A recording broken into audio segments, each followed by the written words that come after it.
ਸਤਿ ਸ਼੍ਰੀ ਅਕਾਲ ਜੀ। ਪੰਜਾਬ ਮੇਲ USA TV ਦੇਖ ਰਹੇ ਸਾਰੇ ਹੀ ਦਰਸ਼ਕਾਂ ਦਾ ਬਹੁਤ-ਬਹੁਤ ਸਵਾਗਤ ਹੈ। मैं गगनदीप सोंधी। ਜਦੋਂ ਅਸੀਂ ਗੱਲ ਕਰਦੇ ਹਾਂ ਖਬਰਾਂ ਦੀ, ਕਹਿੰਦੇ ਨੇ ਕਿ ਹਾਦਸਾ ਬਣ ਕੇ ਬਾਜ਼ਾਰ में आ जाएगा और जो नहीं होगा वो ਅਖਬਾਰ में आ जाएगा। ਔਰ ਜਦੋਂ ਅਸੀਂ ਅਖਬਾਰਾਂ ਦੀਆਂ ਸੁਰਖੀਆਂ ਉੱਤੇ ਝਾਤ ਪਾਉਣ ਦੀ ਕੋਸ਼ਿਸ਼ ਕਰਦੇ ਹਾਂ, ਫਿਰ ਸਾਨੂੰ ਯਾਦ ਆਉਂਦਾ ਕਿਉਂ ਨਾ ਆਪਾਂ ਉਹ ਪ੍ਰੋਗਰਾਮ ਦੇਖ ਲਈਏ ਜਿਹਦਾ ਨਾਂ ਹੈ ਖਬਰ ਜੰਕਸ਼ਨ। ਔਰ ਖਬਰਾਂ ਦੀ ਖਬਰ ਅਸੀਂ ਜ਼ਰੂਰ ਲੈਣੀ ਆ। ਔਰ ਮੇਰੇ ਨਾਲ ਮੇਰੇ ਖੱਬੇ ਹੱਥ ਬਿਰਾਜਮਾਨ ਨੇ ਸੀਨੀਅਰ ਜਰਨਲਿਸਟ ਨਰਿੰਦਰ ਸਿੰਘ ਸੱਤੀ ਜੀ। ਸੱਤੀ ਸਾਹਿਬ, ਤੁਹਾਡਾ ਬਹੁਤ-ਬਹੁਤ ਸਵਾਗਤ ਜੀ। ਜੀ ਗਗਨ ਜੀ, ਬੜੇ ਜਾਣੀ ਕਿ ਧੰਨ ਭਾਗ ਪਈ ਆਪਾਂ ਇਕੱਠੇ ਹੋਏ ਆ। ਤੇ ਕਿਉਂਕਿ ਇਦਾਂ ਹੁੰਦਾ ਵੀ ਜੇ ਨਾਲ ਬੰਦਾ ਨਾ ਹੋਵੇ ਪਈ ਦਿਲਾਂ ਦੀਆਂ ਜਾਣਦਾ ਤੇ ਜੱਗ ਦੀਆਂ ਜਾਣਦਾ ਤੇ ਗੱਲਾਂ ਬਾਤਾਂ ਦਾ ਥੋੜਾ ਆਨੰਦ ਆਉਂਦਾ। ਯੁੱਗਾਂ ਨੂੰ ਯੁੱਗ ਟੱਕਰ ਗਏ, ਇਹ ਤਾਂ ਕਹਿ ਲਓ ਵੀ ਯੁੱਗਾਂ ਨੂੰ ਯੁੱਗ ਟੱਕਰ ਗਏ। ਤਾਂ ਉਹ ਗਗਨ ਜੀ ਪਈ ਮੈਨੂੰ ਲੱਗਦਾ ਆਪਣਾ ਮੇਲ ਵੀ ਕਾਫੀ ਅਰਸੇ ਬਾਅਦ ਹੋਇਆ ਹੈ ਨਾ। ਦੇਖੋ ਜੀ, ਕਹਿੰਦੇ ਹੁੰਦੇ ਆ ਵੀ ਪਹਿਲੇ ਦਿਨ ਪ੍ਰਾਹੁਣਾ, ਦੂਜੇ ਦਿਨ ਧਰਾਉਣਾ, ਤੀਜੇ ਦਿਨ ਦਾਦੇ ਮਗਾਉਣਾ। ਰੋਜ਼-ਰੋਜ਼ ਮਿਲਦਾ ਲਈਏ ਤਾਂ ਫਿਰ ਕਦਰ ਗਵਾਚ ਜਾਂਦੀ ਆ, ਸਤਿਕਾਰ ਗਵਾਚ ਜਾਂਦਾ। ਹੁਣ ਦੇਖੋ ਤੁਹਾਡੇ ਵੀ ਚਿਹਰੇ ਉੱਤੇ ਖੁਸ਼ੀ ਦੱਸ ਰਹੀ ਆ ਵੀ ਕਿੰਨੀ ਖੁਸ਼ੀ ਆ, ਮੇਰੇ ਚਿਹਰੇ ਉੱਤੇ ਵੀ ਖੁਸ਼ੀ ਦੱਸ ਰਹੀ ਆ। ਇਹ ਖੁਸ਼ੀ ਸਾਡੇ ਪੰਜਾਬ ਵਾਸੀ ਦੇ ਚਿਹਰੇ ਉੱਤੇ ਹੈ ਕਿ ਨਹੀਂ ਹੈ? ਭਗਵੰਤ ਮਾਨ ਹੁਣੀ ਠੀਕ ਨਿਬੜ ਰਹੇ? ਮੈਨੂੰ ਲੱਗਦਾ ਭਈ ਆਪਣੇ ਵੱਲੋਂ ਤਾਂ ਉਹ ਚੰਗਾ ਹੀ ਕਰ ਰਹੇ ਆ। ਅੱਛਾ ਜੀ। ਦੂਸਰਾ ਘੱਟੋ ਘੱਟ ਐ ਭਈ ਉਹਨਾਂ ਦੀ ਮਨਸ਼ਾ ਤੇ ਘੱਟੋ ਘੱਟ ਕੋਈ ਸ਼ੱਕ ਨਹੀਂ।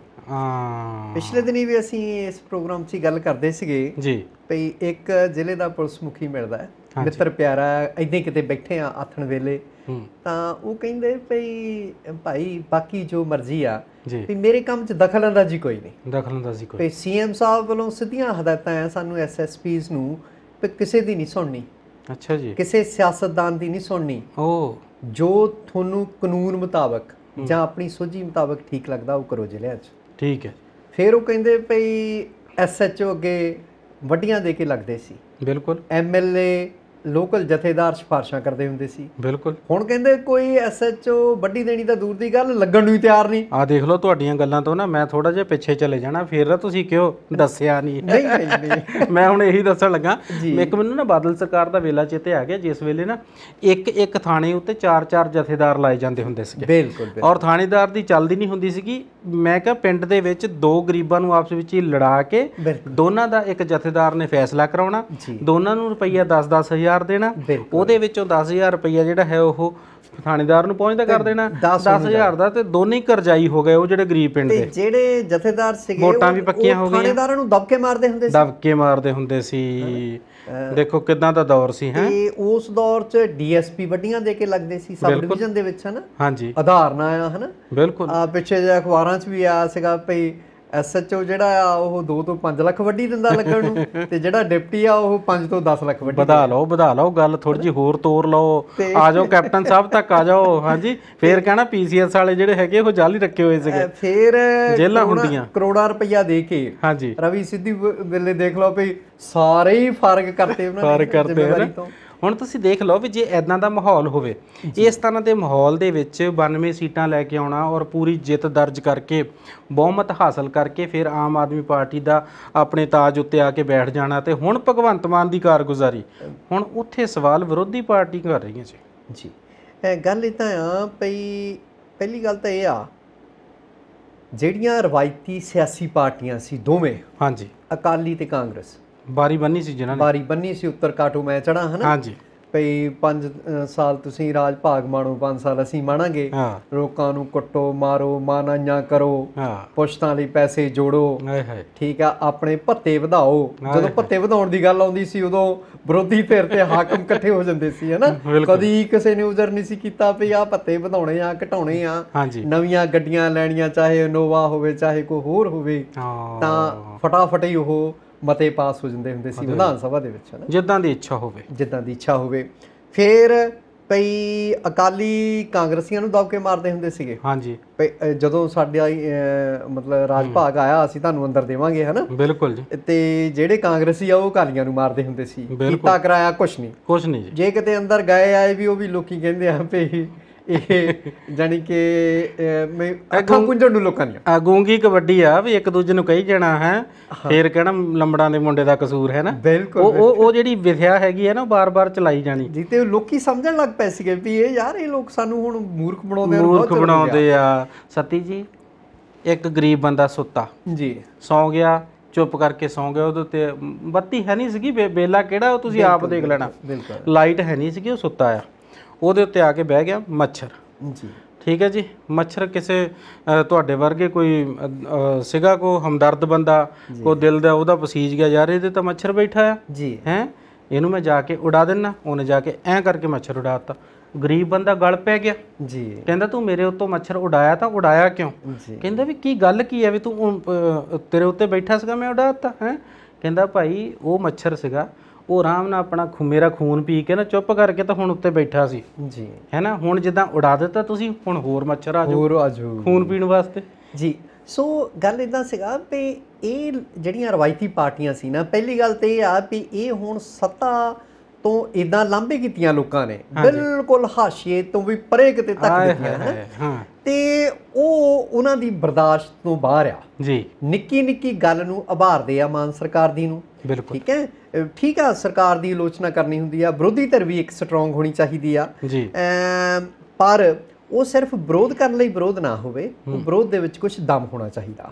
ਮਸਲਨ ਹੁਣ ਉਹ ਤਾਜ਼ਾ ਧਰਨਾ ਦਿੱਤਾ, ਸੀਐਮ ਸਾਹਿਬ ਕਹਿੰਦੇ ਮੇਰੇ ਤੋਂ ਟਾਈਮ ਲੈ ਕੇ ਨਹੀਂ ਆਏ, ਕਾਂਗਰਸ ਦੇ ਮੰਤਰੀ ਸੰਤਰੀ ਜੋ ਵੀ ਸੀਗੇ, ਹੈ ਨਾ, ਤੇ ਹੁਣ ਕੋਈ ਬਿਆਨ ਦੇ ਰਿਹਾ ਵੀ ਅਸੀਂ ਤਾਂ ਜੀ ਧਰਮ ਸੌਧ ਦਾ ਮਸਲਾ ਹੀ ਨਹੀਂ ਸੀ ਲੈ ਕੇ ਗਏ, ਅਸੀਂ ਤਾਂ ਫਲਾਨਾ ਮਸਲਾ ਡਿਸਕਸ ਕਰਨਾ ਸੀ, ਅਸੀਂ ਢਿਮਕਾ ਮਸਲਾ ਡਿਸਕਸ ਕਰਨਾ ਸੀ। ਉਹ ਤਾਂ ਗਏ ਇਸ ਤਰੀਕੇ ਦੇ ਨਾਲ ਵੀ ਇਕੱਲੇ ਨੂੰ ਜਿੱਦਾਂ ਬਹੁਤ ਜਣਿਆਂ ਨੇ ਪੈ ਜਾਣਾ ਹੁੰਦਾ, ਬਿਲਕੁਲ, ਹੈ ਨਾ ਜੀ। ਪੰਜਾਬ ਸਟਾਈਲ ਉੱਥੇ ਕਬੱਡੀ ਦਾ ਜਿਹੜਾ ਹੈ ਮਾਹੌਲ ਬਣ ਗਿਆ, ਫਿਰ ਪਤਾ ਲੱਗਾ ਵੀ ਸੈਕਟਰ 3 ਦੇ ਥਾਣੇ ਦੇ ਵਿੱਚ ਸਾਰੇ ਜਣੇ ਜਮ੍ਹਾਂ ਹੋ ਗਏ। ਬਿਲਕੁਲ, ਉਹਨਾਂ ਨੇ ਲੱਦ ਕੇ ਬੱਸ ਛੱਡੇ ਉੱਤੇ, ਬਾਅਦ ਛੱਡ ਦਿੱਤੇ ਜੀ। ਤੇ ਰਾਜਾ ਵੜਿੰਗ ਹੋਣਾ ਦੇ ਬਿਆਨ ਜਿਹੜੇ ਹੈ ਉਹ ਸੁਣਨ ਵਾਲੇ ਸੀਗੇ, ਅਸੀਂ ਤਾਂ ਸਾਧੂ ਸਿੰਘ ਧਰਮਸੋਤ, ਤੇ ਦੂਸਰੇ ਪਾਸੇ ਧਰਮਸੋਤ ਹੋਣਾ ਦੇ ਘਰਦਿਆਂ ਦਾ ਕਹਿਣਾ ਵੀ ਇਹਨਾਂ ਨੇ ਸਿੱਧੂ ਮੂਸੇਵਾਲੇ ਦੀ ਖਬਰ ਨੂੰ ਦਬਾਉਣਾ ਸੀਗਾ, ਇਸ ਕਰਕੇ ਇਹ ਹੁਣ ਦੇਖੋ ਇਹ ਜਿਹੜਾ ਲੋਕਾਂ ਦਾ ਧਿਆਨ ਲਾਂਭੇ ਕਰਨਾ ਸੀ, ਹੈ ਨਾ, ਇਹ ਹਰ ਪਾਸਾ ਹੋਈ ਜਾਂਦਾ। ਇਹ ਕਿਸ ਤਰੀਕੇ ਦੇ ਨਾਲ? ਅੱਛਾ, ਉਹ ਆਪਾਂ ਉਸੇ ਗੱਲ ਤੇ ਆਉਂਦੇ ਆ ਵੀ ਦੇਖੋ ਹੁਣ ਦੇ ਜਿਹੜੀ ਆਪ ਸਰਕਾਰ ਆ ਫਰਵਰੀ ਦੇ ਵਿੱਚ ਸਹੁੰ ਚੁੱਕਦੀ ਆ ਜੀ, ਤੇ ਹਾਲੇ 2-4 ਮਹੀਨੇ ਕਹਿ ਲਓ ਹੋਏ ਆ, ਹਨਾ, ਬਿਲਕੁਲ, ਤੇ ਰਾਤੋਂ ਰਾਤ ਜੋ ਕੁਝ ਇਹ ਕਰਦੇ ਰਹੇ ਆ ਲੋਕਾਂ ਦੇ ਨਾਲ ਇੰਨੇ ਵਰਿਆਂ ਤੱਕ, 5 ਵਾਰੀ ਤਾਂ ਬਾਦਲ ਸਾਹਿਬ ਹੀ ਮੁੱਖ ਮੰਤਰੀ ਬਣੇ ਆ ਜੀ। ਆਪਾਂ ਸਾਰਿਆਂ ਨੂੰ ਇਹ ਪਤਾ ਹੋਣਾ ਚਾਹੀਦਾ ਵੀ ਨਕਸਲਵਾੜੀ ਲਹਿਰ ਵੇਲੇ ਵੀ ਜਿਹੜੀ ਲੇਟ 60s ਤੇ 70ਵਿਆਂ ਦੇ ਸ਼ੁਰੂ ਦੇ ਵਿੱਚ ਪੂਰੇ ਜੋਬਨ ਤੇ ਸੀਗੀ ਦੇਸ਼ ਦੇ ਵਿੱਚ, ਤੇ ਪੰਜਾਬ ਦੇ ਵਿੱਚ 68, 69, 70 ਤੋਂ 72, 73 ਤੱਕ ਬੜੀਆਂ ਗ੍ਰਿਫਤਾਰੀਆਂ ਹੋਈਆਂ, ਬਿਲਕੁਲ, ਬਹੁਤ ਸਾਰੇ ਬੁੱਧੀਜੀਵੀ ਜਿਹੜੇ ਆ ਉਹ ਮਾਰੇ ਗਏ, ਪੁਲਿਸ ਮੁਕਾਬਲੇ ਝੂਠੇ ਉਦੋਂ ਹੋਏ। ਬਾਬਾ ਬੂਝਾ ਸਿੰਘ ਵਰਗਾ ਜਿਹੜਾ 90 ਸਾਲ ਦੇ ਕਰੀਬ ਬਜ਼ੁਰਗ ਆ, ਉਹ ਵੀ ਪੰਜਾਬ ਪੁਲਿਸ ਨੇ ਸ਼ਹੀਦ ਕੀਤਾ। ਨਾਈ ਮਜਾਰੇ ਦਾ ਪੁਲ ਉਹ ਉਸ ਗੱਲ ਦੀ ਗਵਾਹੀ ਭਰਦਾ ਜ਼ਿਲ੍ਹਾ ਨਵਾਂਸ਼ਹਿਰ ਦੇ ਵਿੱਚ, ਬਿਲਕੁਲ। ਇਸ ਤਰ੍ਹਾਂ ਬਹੁਤ ਸਾਰੇ ਚੁਣ ਕੇ ਮਾਰੇ ਗਏ ਸੀ।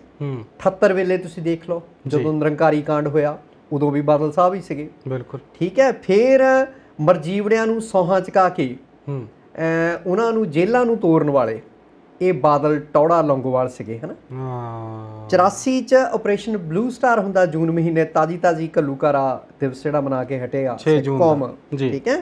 ਤਾਂ ਉਦੋਂ ਇਹ ਉਹਨਾਂ ਦੀਆਂ ਲਾਸ਼ਾਂ ਤੋਂ ਦੀ ਬਾਹਾਂ ਖੜੀਆਂ ਕਰਕੇ ਬਾਹਰ ਆਉਣ ਵਾਲੇ, ਲੋਕਾਂ ਦੇ ਪੁੱਤ ਮਰਵਾ ਕੇ 50-60 ਹਜ਼ਾਰ ਬੰਦਾ ਪੰਜਾਬ 'ਚ ਮਰਵਾ ਕੇ, ਚਾਹੇ ਉਹ ਪੁਲਿਸ ਦਾ ਮਰਿਆ ਹੋਵੇ, ਚਾਹੇ ਉਹ ਦੇਖੋ, ਜਦੋਂ ਇਹ ਸਾਰਾ ਕੁਝ ਹੁੰਦਾ ਉਦੋਂ ਆਟੇ ਦੇ ਨਾਲ ਕਹਿੰਦੇ ਆ ਘੁਣ ਵੀ ਜਿਹੜਾ ਪਿਸ ਜਾਂਦਾ, ਬਿਲਕੁਲ ਪਿਸ ਜਾਂਦਾ। ਕਈ ਇਮਾਨਦਾਰ ਪੁਲਿਸ ਅਫਸਰ ਵੀ ਸ਼ਿਕਾਰ ਹੋਏ, ਹਾਂਜੀ, ਕਈ ਉਹ ਨੌਜਵਾਨ ਸ਼ਿਕਾਰ ਹੋਏ ਜਿਨ੍ਹਾਂ ਨੇ ਕਦੀ ਕੁੱਤੇ ਦੇ ਡੰਡਾ ਨਹੀਂ ਸੀ ਮਾਰਿਆ, ਠੀਕ ਹੈ। ਹੁਣ ਮਾਨ ਸਰਕਾਰ ਤੋਂ ਇਦਾਂ ਦੀ ਤਵੱਕੋ ਰੱਖਣੀ ਪਈ ਜਿਹੜਾ ਦਿਨ ਚੜ੍ਹਦੇ ਨੂੰ ਸਾਰਾ ਕੁਝ ਬਦਲ ਜਾਊਗਾ, ਮਤਲਬ ਇਤਿਹਾਸ ਰਿਪੀਟ ਨਹੀਂ ਹੋਣ ਵਾਲਾ, ਮੈਨੂੰ ਲੱਗਦਾ ਨਹੀਂ। ਹਾਂਜੀ, ਦੂਜੀ ਗੱਲ, ਕਿਤੇ ਆਪਾ ਵਿਰੋਧੀ ਖਬਰਾਂ ਆਉਂਦੀਆਂ, ਜਿਵੇਂ ਮਾਈਨਿੰਗ ਮਿਨਿਸਟਰ ਨੇ ਜਿਹੜੇ ਉਹਨਾਂ ਦੇ ਖਨਨ ਮੰਤਰੀ ਹਰਜੋਤ ਬੈਂਸ ਹੋਰੀ, ਉਹ ਕਹਿੰਦੇ ਜੀ ਵੀ ਅਸੀਂ ਮੁਕੰਮਲ ਸਫਾਇਆ ਕਰਤਾ ਖਨਨ ਮਾਈਨਿੰਗ ਮਾਫੀਏ ਦਾ, ਹਨਾ ਜੀ। ਤੇ ਖਹਿਰਾ ਸਾਹਿਬ ਜਿਹੜੇ ਸੁਖਪਾਲ ਖਹਿਰਾ, ਵੈਸੇ ਤਾਂ ਉਹਨਾਂ ਨੂੰ ਆਦਤ ਹੀ ਆ ਵੀ ਉਹ ਬੜੇ ਸਰਗਰਮ ਅੱਜ ਕੱਲ੍ਹ ਰਹਿੰਦੇ ਆ, ਡੇਲੀ 3 ਵਾਰੀ ਉਹ ਲਾਈਵ ਹੁੰਦੇ ਆ, ਠੀਕ ਹੈ, ਹਾਂਜੀ। ਤੇ ਹੁਣ ਉਹਨਾਂ ਨੂੰ ਸਾਰੇ ਪੰਜਾਬ ਦੇ ਮੁੱਦੇ ਜਿਹੜੇ ਚੇਤੇ ਵੀ ਆ ਰਹੇ ਆ, ਹੁਣ ਤੇ ਆਪਣੀ ਸਰਕਾਰ ਵੇਲੇ ਤਾਂ ਇਹ ਮੁੱਦੇ ਚੇਤੇ ਨਹੀਂ ਆਏ ਜੀ। ਕਦੀ ਆਪ ਚ ਰਲਦੇ ਆ, ਕਦੀ ਕਾਂਗਰਸ ਚ ਆਉਂਦੇ ਆ, ਫੇਰ ਉਧਰ ਚਲ ਜਾਂਦੇ, ਫੇਰ ਕਾਂਗਰਸ ਚ ਆ ਜਾਂਦੇ, ਠੀਕ ਹੈ। ਇੰਨੀਆਂ ਪਾਰਟੀਆਂ ਬਦਲ ਕੇ ਤਾਂ ਹੁਣ ਆਪ ਸਰਕਾਰ ਦੁਆਲੇ ਹੋਏ ਆ ਪਈ। ਤੁਸੀਂ ਦੇਖਦੇ ਆ ਰੋਜ਼ ਕਿੰਨੀ ਵਾਰੀ ਲਾਈਵ ਹੁੰਦੇ ਆ, ਤੇ ਸੋਸ਼ਲ ਮੀਡੀਆ ਤੇ ਰੋਜ਼ ਭਗਵੰਤ ਮਾਨ ਨੂੰ ਸਵਾਲ ਪੁੱਛਦੇ ਆ, ਇੰਨੇ ਸਵਾਲ ਜਾਂ ਇੰਨੀ ਸਰਗਰਮੀ ਆਪਣੀ ਸਰਕਾਰ ਵੇਲੇ ਕਿਉਂ ਨਹੀਂ ਦਿਖਾਈ? ਕਿਤੇ ਉਦੋਂ ਦਿਖਾਈ ਹੁੰਦੀ ਤਾਂ ਅੱਜ ਆਹ ਦਿਨ ਦੇਖਣੇ ਨਹੀਂ ਪੈਣੇ ਸੀ। ਬਿਲਕੁਲ।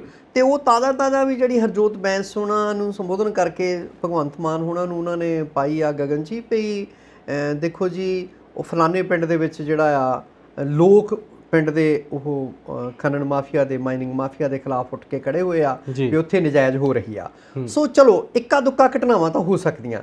ਮੈਂ ਕੋਈ ਐਮ ਨਹੀਂ ਕਹਿੰਦਾ ਵੀ ਮਾਨ ਸਰਕਾਰ ਨੇ ਜਿਹੜਾ ਆ ਉਹ ਇਹਨਾਂ 2-4 ਮਹੀਨਿਆਂ ਦੇ ਵਿੱਚ ਕੋਈ ਬਹੁਤ ਤਬਦੀਲੀ ਲੈ ਆਂਦੀ। ਤਬਦੀਲੀ ਤਾਂ ਦੇਖੋ ਹੌਲੀ ਹੌਲੀ ਆਉਂਦੀ ਆ, ਹੌਲੀ ਹੌਲੀ। ਭ੍ਰਿਸ਼ਟਾਚਾਰ ਸਾਡੀਆਂ ਜੜ੍ਹਾਂ 'ਚ ਬੈਠਾ ਹੋਇਆ ਹੈ ਨਾ, ਬੇਈਮਾਨੀ ਠੱਗੀ ਸਾਡੀਆਂ ਜੜ੍ਹਾਂ 'ਚ ਸਰਕਾਰਾਂ ਦੀਆਂ 'ਚ ਬੈਠੀਆਂ ਹੋਈਆਂ। ਅਫਸਰਸ਼ਾਹੀ ਜਿਹੜੀ ਆ ਸਾਰੀ ਨਹੀਂ, ਸਮੁੱਚੀ ਨਹੀਂ, ਪਰ ਮੈਜੋਰਟੀ ਜਿਹੜੀ ਆ ਉਹ ਫਾਈਲਾਂ ਤੁਸੀਂ ਆਪਾਂ ਦੇਖਦੇ ਹਾਂ ਵੀ ਜਦ ਤੱਕ ਉਹਨਾਂ ਨੂੰ ਨੋਟਾਂ ਦੇ ਪਹੀਏ ਨਹੀਂ ਸੀ ਲੱਗਦੇ ਦਫ਼ਤਰਾਂ 'ਚ ਤਾਂ ਇੱਕ ਟੇਬਲ ਤੋਂ ਦੂਜੇ ਤੱਕ ਨਹੀਂ ਸੀ ਜਾਂਦੀਆਂ। ਪਰ ਵਿਰੋਧੀ ਪਾਰਟੀਆਂ ਦਾ ਇਹ ਵੀ ਤਾਂ ਕਹਿਣਾ ਹੈ ਨਾ ਨਾਲ ਵੀ ਜਦੋਂ ਤੀਰ ਛੱਡਦੇ ਆ ਭਗਵੰਤ ਮਾਨ ਹੋਣੀ, ਬੜਾ ਸੋਹਣਾ ਲੱਗਦਾ ਜਦੋਂ ਜਾਂਦਾ ਹੈ ਨਾ। ਅਸੀਂ ਰਾਮਾਇਣ ਸਾਰਿਆਂ ਨੇ ਦੇਖੀ ਆ। ਇੱਕ ਪਾਸੇ ਹੁੰਦਾ ਸੀਗਾ ਤੀਰ ਜਿਹੜਾ ਕਿ ਦੇਵਤਿਆਂ ਦਾ ਹੁੰਦਾ ਸੀ, ਦੂਜੇ ਪਾਸੇ ਰਾਖਸ਼ਾਂ ਦਾ। ਜਦੋਂ ਇੱਦਾਂ ਦੋਨੇ ਤੀਰ ਜਿਹੜੇ ਉਹ ਟਕਰਾਉਂਦੇ ਹੁੰਦੇ ਸੀਗੇ, ਜਿਹੜਾ ਦੇਵਤਿਆਂ ਦਾ ਤੀਰ ਹੈਗਾ ਉਹ ਰਹਿ ਜਾਣਾ ਤੇ ਬਾਕੀਆਂ ਦਾ ਉਹ ਲੁਪਤ ਹੋ ਜਾਂਦਾ ਸੀਗਾ, ਲੁਪਤ ਲੜਖੜਾ ਕੇ ਡਿੱਗ ਪੈਂਦਾ ਸੀ, ਪਤਾ ਨਹੀਂ ਸੀ ਲੱਗਦਾ ਕਿੱਧਰ ਗਿਆ। ਸੋ ਕਿਤੇ ਨਾ ਕਿਤੇ ਵਿਰੋਧੀ ਜਿਹੜੇ ਹੈਗੇ ਨਾ ਉਹ ਦੂਸਰੇ ਪਾਸੇ ਖੜੇ ਉਹਨਾਂ ਤੀਰਾਂ ਦੀ ਪੁਣਛਾਣ ਕਰ ਰਹੇ ਆ। ਕਹਿੰਦੇ ਵੀ ਭਗਵੰਤ ਮਾਨ ਹੁਣੀ ਤੀਰ ਛੱਡਦੇ ਆ ਕਮਾਨੋਂ, ਗੱਲ ਕੱਢਦੇ ਆ ਜ਼ਬਾਨੋਂ, ਉਸ ਤੋਂ ਬਾਅਦ ਵਿੱਚ ਫੇਰ ਵਾਪਸ ਲੈਣੀ ਪੈਂਦੀ ਆ। ਹੁਣ ਤੁਸੀਂ ਦੇਖੋ ਸਿਕਿਉਰਿਟੀ ਜਿਹੜੀ ਹੈਗੀ ਉਹ ਪਹਿਲਾਂ ਵਾਪਸ ਲੈ ਲਈ, ਉਸ ਤੋਂ ਬਾਅਦ ਵਿੱਚ ਫੇਰ ਦੇ ਦਿੱਤੀ। ਹਰ ਇੱਕ ਫੈਸਲੇ ਦੇ ਉੱਤੇ ਇੱਕ ਤਰਮੀਮੀ ਜਿਹੜਾ ਹੈ ਐਲਾਨ ਆਉਂਦਾ। ਹਾਂ ਬਿਲਕੁਲ, ਕੋਈ ਸੋਧ ਆ ਜਾਂਦੀ ਆ ਨਾਲ ਲੱਗਦੀ ਹੈ ਨਾ। ਕਿਤੇ ਨਾ ਕਿਤੇ ਤੁਹਾਨੂੰ ਲੱਗਦਾ ਨਹੀਂ ਵੀ ਇਹ ਅਜੇ ਜਿਹੜੀ ਸਰਕਾਰ ਹੈ ਕਿਤੇ ਨਿਆਣਮੱਤ ਵਿੱਚ ਤਾਂ ਨਹੀਂ ਖੇਡੀ ਜਾਂਦੀ? ਦੇਖੋ ਜਿੱਦਾਂ ਦੇ ਖਦਸ਼ੇ ਜਿਹੜੇ ਆ ਬੁੱਧੀਜੀਵੀ ਜਾਂ ਸਿਆਸੀ ਮਾਹਰ ਪ੍ਰਗਟਾਉਂਦੇ ਆ ਜੀ ਭਈ ਅਸਲ 'ਚ ਜਿਹੜੀ ਪੰਜਾਬ ਸਰਕਾਰ ਆ ਉਹਨੂੰ ਕੇਜਰੀਵਾਲ ਸਾਹਿਬ ਚਲਾ ਰਹੇ ਆ ਤੇ ਹਰ ਗੱਲ ਦੇ ਵਿੱਚ ਸਲਾਹ ਮੰਗੀ ਜਾਂਦੀ ਆ। ਜਿਵੇਂ ਪੰਜਾਬ ਪੁਲਿਸ ਦੀ ਜਿਹੜੀ ਆ ਉਹਨਾਂ ਦਰਵਰਤੋਂ ਕਹਿ ਲਓ ਭਈ ਪੰਜਾਬ ਦੇ ਸਿਆਸਤਦਾਨਾਂ ਨਾਲੋਂ ਡੇਰੇਦਾਰਾਂ ਨਾਲੋਂ ਮੈਂ ਕਹਿੰਦਾ ਵੀ VIP ਕਲਚਰ ਖਤਮ ਹੋਣਾ ਚਾਹੀਦਾ। ਠੀਕ ਹੈ, ਬਿਲਕੁਲ ਜੀ, ਹਟਾਤੀ ਜੀ। ਦਿੱਲੀ ਰਾਘਵ ਚੱਡਾ ਨੂੰ ਦਿੱਤੀ ਆ ਜਿਹੜਾ ਕਦੀ ਪੰਜਾਬ 'ਚ ਪੈਰ ਨਹੀਂ ਪਾਉਂਦਾ।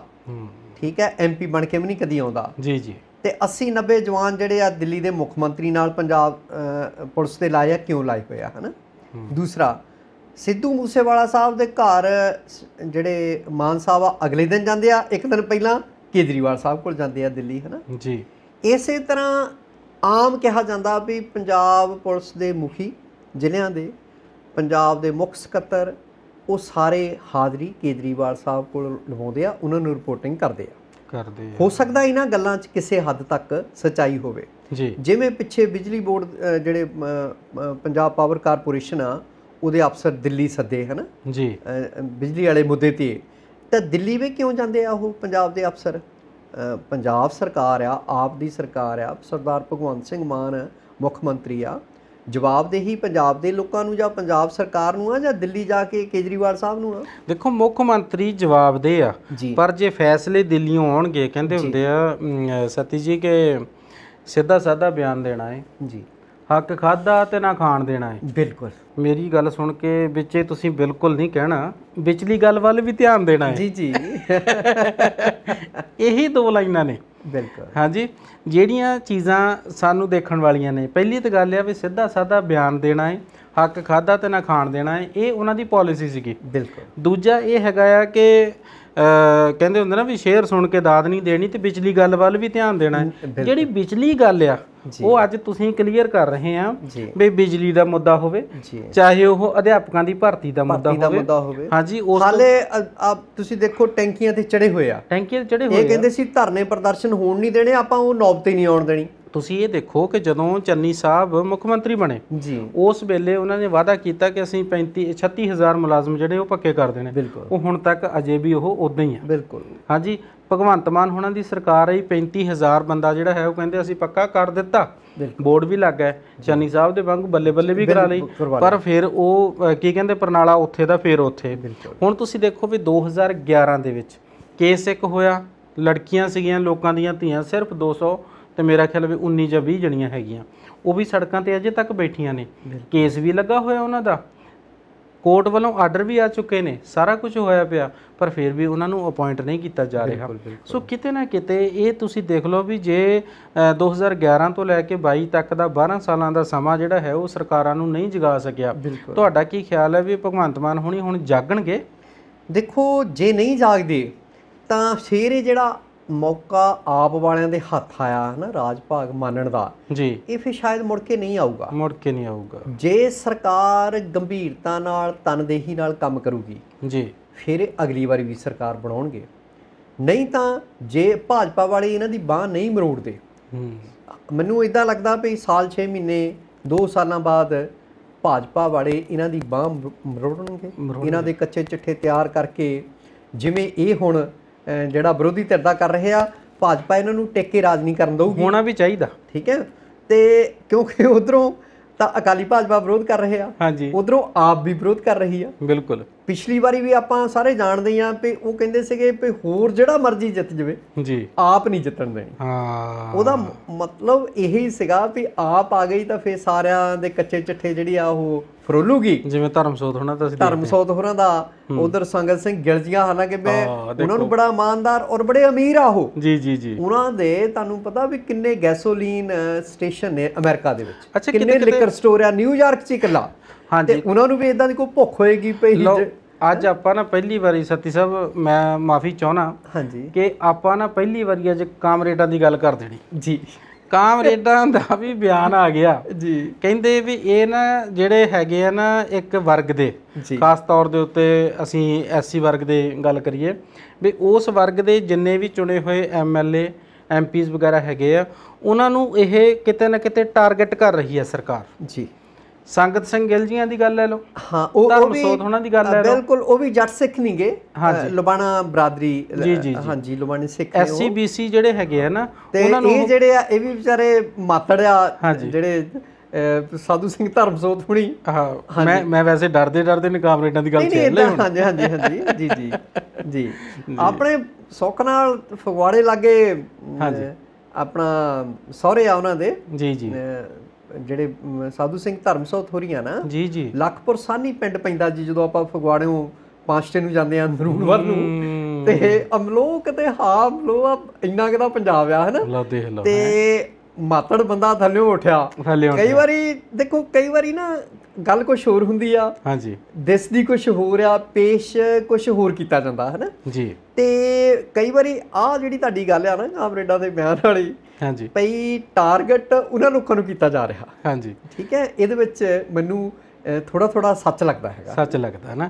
ਸੋ ਹੁਣ ਸੱਚੋ ਸੱਚ ਆਪਾਂ ਗੱਲ ਇੱਕ ਹੋਰ ਕਰ ਲਈਏ ਜੀ। ਉਹ ਗੱਲ ਆਪਾਂ ਥੋੜਾ ਜਿਹਾ ਨਾ ਪੰਜਾਬੋਂ ਬਾਹਰ ਜਦੋਂ ਆਪਾਂ ਜਾਂਦੇ ਆ, ਫਿਰ ਆਪਾਂ ਦੇਖਦੇ ਆ ਵੀ ਸਾਡੀ ਭਾਈਚਾਰਕ ਏਕਤਾ ਬੜੀ ਆ, ਅਸੀਂ ਇਕੱਠੇ ਰਹਿੰਦੇ ਆ, ਅਸੀਂ ਬੜਾ ਇੱਕ ਦੂਜੇ ਨਾਲ ਮਿਲਵਰਤਨ ਨਾਲ ਰਹਿੰਦੇ ਆ। ਹਿੰਦੂ ਮੁਸਲਿਮ ਸਿੱਖ ਈਸਾਈ ਸਾਰੇ ਅਸੀਂ ਭਾਈ ਹੈ ਨਾ, ਨਾ ਹਿੰਦੂ ਨਾ ਸਿੱਖ ਨਾ ਮੁਸਲਮਾਨ ਹੋਣਾ ਚਾਹੀਦਾ। ਇਨਸਾਨ ਨੂੰ ਸਿਰਫ ਇਨਸਾਨ ਹੋਣਾ ਚਾਹੀਦਾ, ਲੋੜ ਨਹੀਂ ਪੈਂਦੀ ਪੱਥਰਾਂ ਦੇ ਬੁੱਤਾਂ ਨੂੰ ਪੂਜਣ ਦੀ, ਇਨਸਾਨ ਹੀ ਇਨਸਾਨ ਦਾ ਭਗਵਾਨ ਹੋਣਾ ਚਾਹੀਦਾ। ਇਹ ਸਾਨੂੰ ਗੁੜਤੀ ਮਿਲੀ ਆ, ਇਹ ਸਾਨੂੰ ਸਾਡੀ ਪਿਰਤ ਆ ਪਿਛਲੀ, ਅਨੇਕਤਾ ਵਿੱਚ ਏਕਤਾ ਦਾ ਪ੍ਰਤੀਕ ਸਾਡਾ ਭਾਰਤ। ਪਰ ਜਦੋਂ ਅਸੀਂ ਸ਼ਾਮ ਨੂੰ TV ਨੂੰ ਕਰੀਦਾ ਔਨ, ਉਸ ਵੇਲੇ ਦੇਖੀਦਾ ਭਾਈ ਇੱਕ ਪਾਸੇ ਝੰਡਾ ਜਿਹੜਾ ਹੈ ਉਹ ਕਿਤੇ ਨਾ ਕਿਤੇ ਭਗਮਾ ਜਿਹਾ ਸਾਨੂੰ ਦਿਸਦਾ। ਫਿਰ ਉਹਦੇ ਨਾਲ ਜਿਹੜੇ ਬਿਆਨ ਆਉਂਦੇ ਨੇ, ਔਰ ਜਦੋਂ ਉਹ ਬਿਆਨ ਇੰਨੇ ਜ਼ਿਆਦਾ ਕੁਰੱਖਤ ਹੋ ਜਾਣ, ਆਕਰੋਸ਼ਪੂਰਨ ਹੋ ਜਾਣ, ਔਰ ਉਹ ਬਿਆਨ ਕਿਸੇ ਨਾ ਕਿਸੇ ਧਾਰਮਿਕ ਸਮੁਦਾਇ ਨੂੰ ਜਾਂ ਫਿਰ ਕਿਸੇ ਧਰਮ ਨੂੰ ਪੂਰਾ ਟਾਰਗੇਟ ਕਰਕੇ ਤਾਂ ਦਾਗੇ ਜਾਣ, ਨਿਸ਼ਾਨਾ ਬਣਾਉਣ, ਬਿਲਕੁਲ, ਹਾਂ, ਫਿਰ ਉੱਥੇ ਸਤੀ ਸਾਹਿਬ ਨੂਪੁਰ ਸ਼ਰਮਾ ਦੀ ਗੱਲ ਕਰਨੀ ਸਾਨੂੰ ਬਣਦੀ ਆ, ਹੈ ਨਾ। ਨੂਪੁਰ ਸ਼ਰਮਾ ਜੰਦਲ, ਹਾਂ, ਦੇਖੋ ਗੱਲ ਇੱਦਾਂ ਆ, ਜਦੋਂ ਜਿਹੜੀ ਹਾਕਮ ਜਮਾਤ ਆ, ਹਾਂਜੀ, ਉਹਦਾ ਇੱਕੋ ਇੱਕ ਏਜੰਡਾ ਘੱਟ ਗਿਣਤੀਆਂ ਨੂੰ ਨਿਸ਼ਾਨਾ ਬਣਾਉਣਾ ਹੋਵੇ ਜੀ, ਫਿਰ ਉਹਦੇ ਜਿਹੜੇ ਨਿੱਕੇ ਮੋਟੇ ਲੀਡਰ ਨੇ, ਚਾਹੇ ਉਹਦੇ ਤਰਜਮਾਨ ਹੀ ਹੋਣ ਜੀ, ਉਹਨਾਂ ਨੂੰ ਤਾਂ ਖੁੱਲ੍ਹ ਖੇਲ ਮਿਲੀ ਆ। ਬਿਲਕੁਲ, ਤਲਖ ਬਿਆਨੀਆਂ ਕਰੋ, ਲੋਕਾਂ ਨੂੰ ਭੜਕਾਓ, ਦੰਗੇ ਹੋਣ, ਲੋਕ ਲੜਨ ਮਰਨ ਮਜ਼ਹਬ ਦੇ ਨਾਂ ਤੇ ਉਹਨਾਂ ਨੂੰ ਇੰਨਾ ਭੜਕਾ ਦਿੱਤਾ ਜਾਵੇ। ਦੂਸਰੀ ਗੱਲ, ਜਦ ਆਪਾਂ ਧਰਮ ਨਿਰਪੱਖ ਮੁਲਕ ਆ ਜੀ, ਸਾਡਾ ਸੰਵਿਧਾਨ ਹੀ ਕਹਿੰਦਾ ਵੀ ਦੇਸ਼ ਜਿਹੜਾ ਆ, ਪ੍ਰੀਐਂਬਲ ਦੇ ਵਿੱਚ ਲਿਖਿਆ ਹੋਇਆ ਵੀ ਧਰਮ ਨਿਰਪੱਖ ਦੇਸ਼ ਆ, ਇੱਥੇ ਹਰ ਬੰਦੇ ਨੂੰ ਆਪਣਾ ਜਿਹੜਾ ਅਕੀਦਾ ਆ ਰੱਖਣ ਦੀ ਖੁੱਲ੍ਹ ਆ। ਉਹ ਜਿਹੜੇ ਮਰਜ਼ੀ ਧਰਮ ਨੂੰ ਅਪਣਾਵੇ, ਉਹਦਾ ਪ੍ਰਚਾਰ ਕਰੇ, ਉਹਦੇ 'ਚ ਵਿਸ਼ਵਾਸ ਰੱਖੇ, ਉਹ 'ਚ ਉਹਦਾ ਅਕੀਦਾ ਹੋਵੇ, ਠੀਕ ਹੈ ਜੀ। ਫਿਰ ਘੱਟ ਗਿਣਤੀਆਂ, ਦੇਸ਼ ਇਕੱਲਾ ਹਿੰਦੂਆਂ ਦਾ ਨਹੀਂ, ਇਹ ਮੁਸਲਮਾਨਾਂ ਦਾ ਵੀ ਉਨਾ ਹੀ ਹੈ, ਪਾਰਸੀਆਂ ਦਾ ਵੀ ਉਨਾ ਹੀ ਆ ਜੀ, ਇਹ ਸਿੱਖਾਂ ਦਾ ਵੀ ਉਨਾ ਹੀ ਆ, ਈਸਾਈਆਂ ਦਾ ਵੀ ਉਨਾ ਹੀ ਆ। ਬਿਲਕੁਲ ਠੀਕ ਹੈ।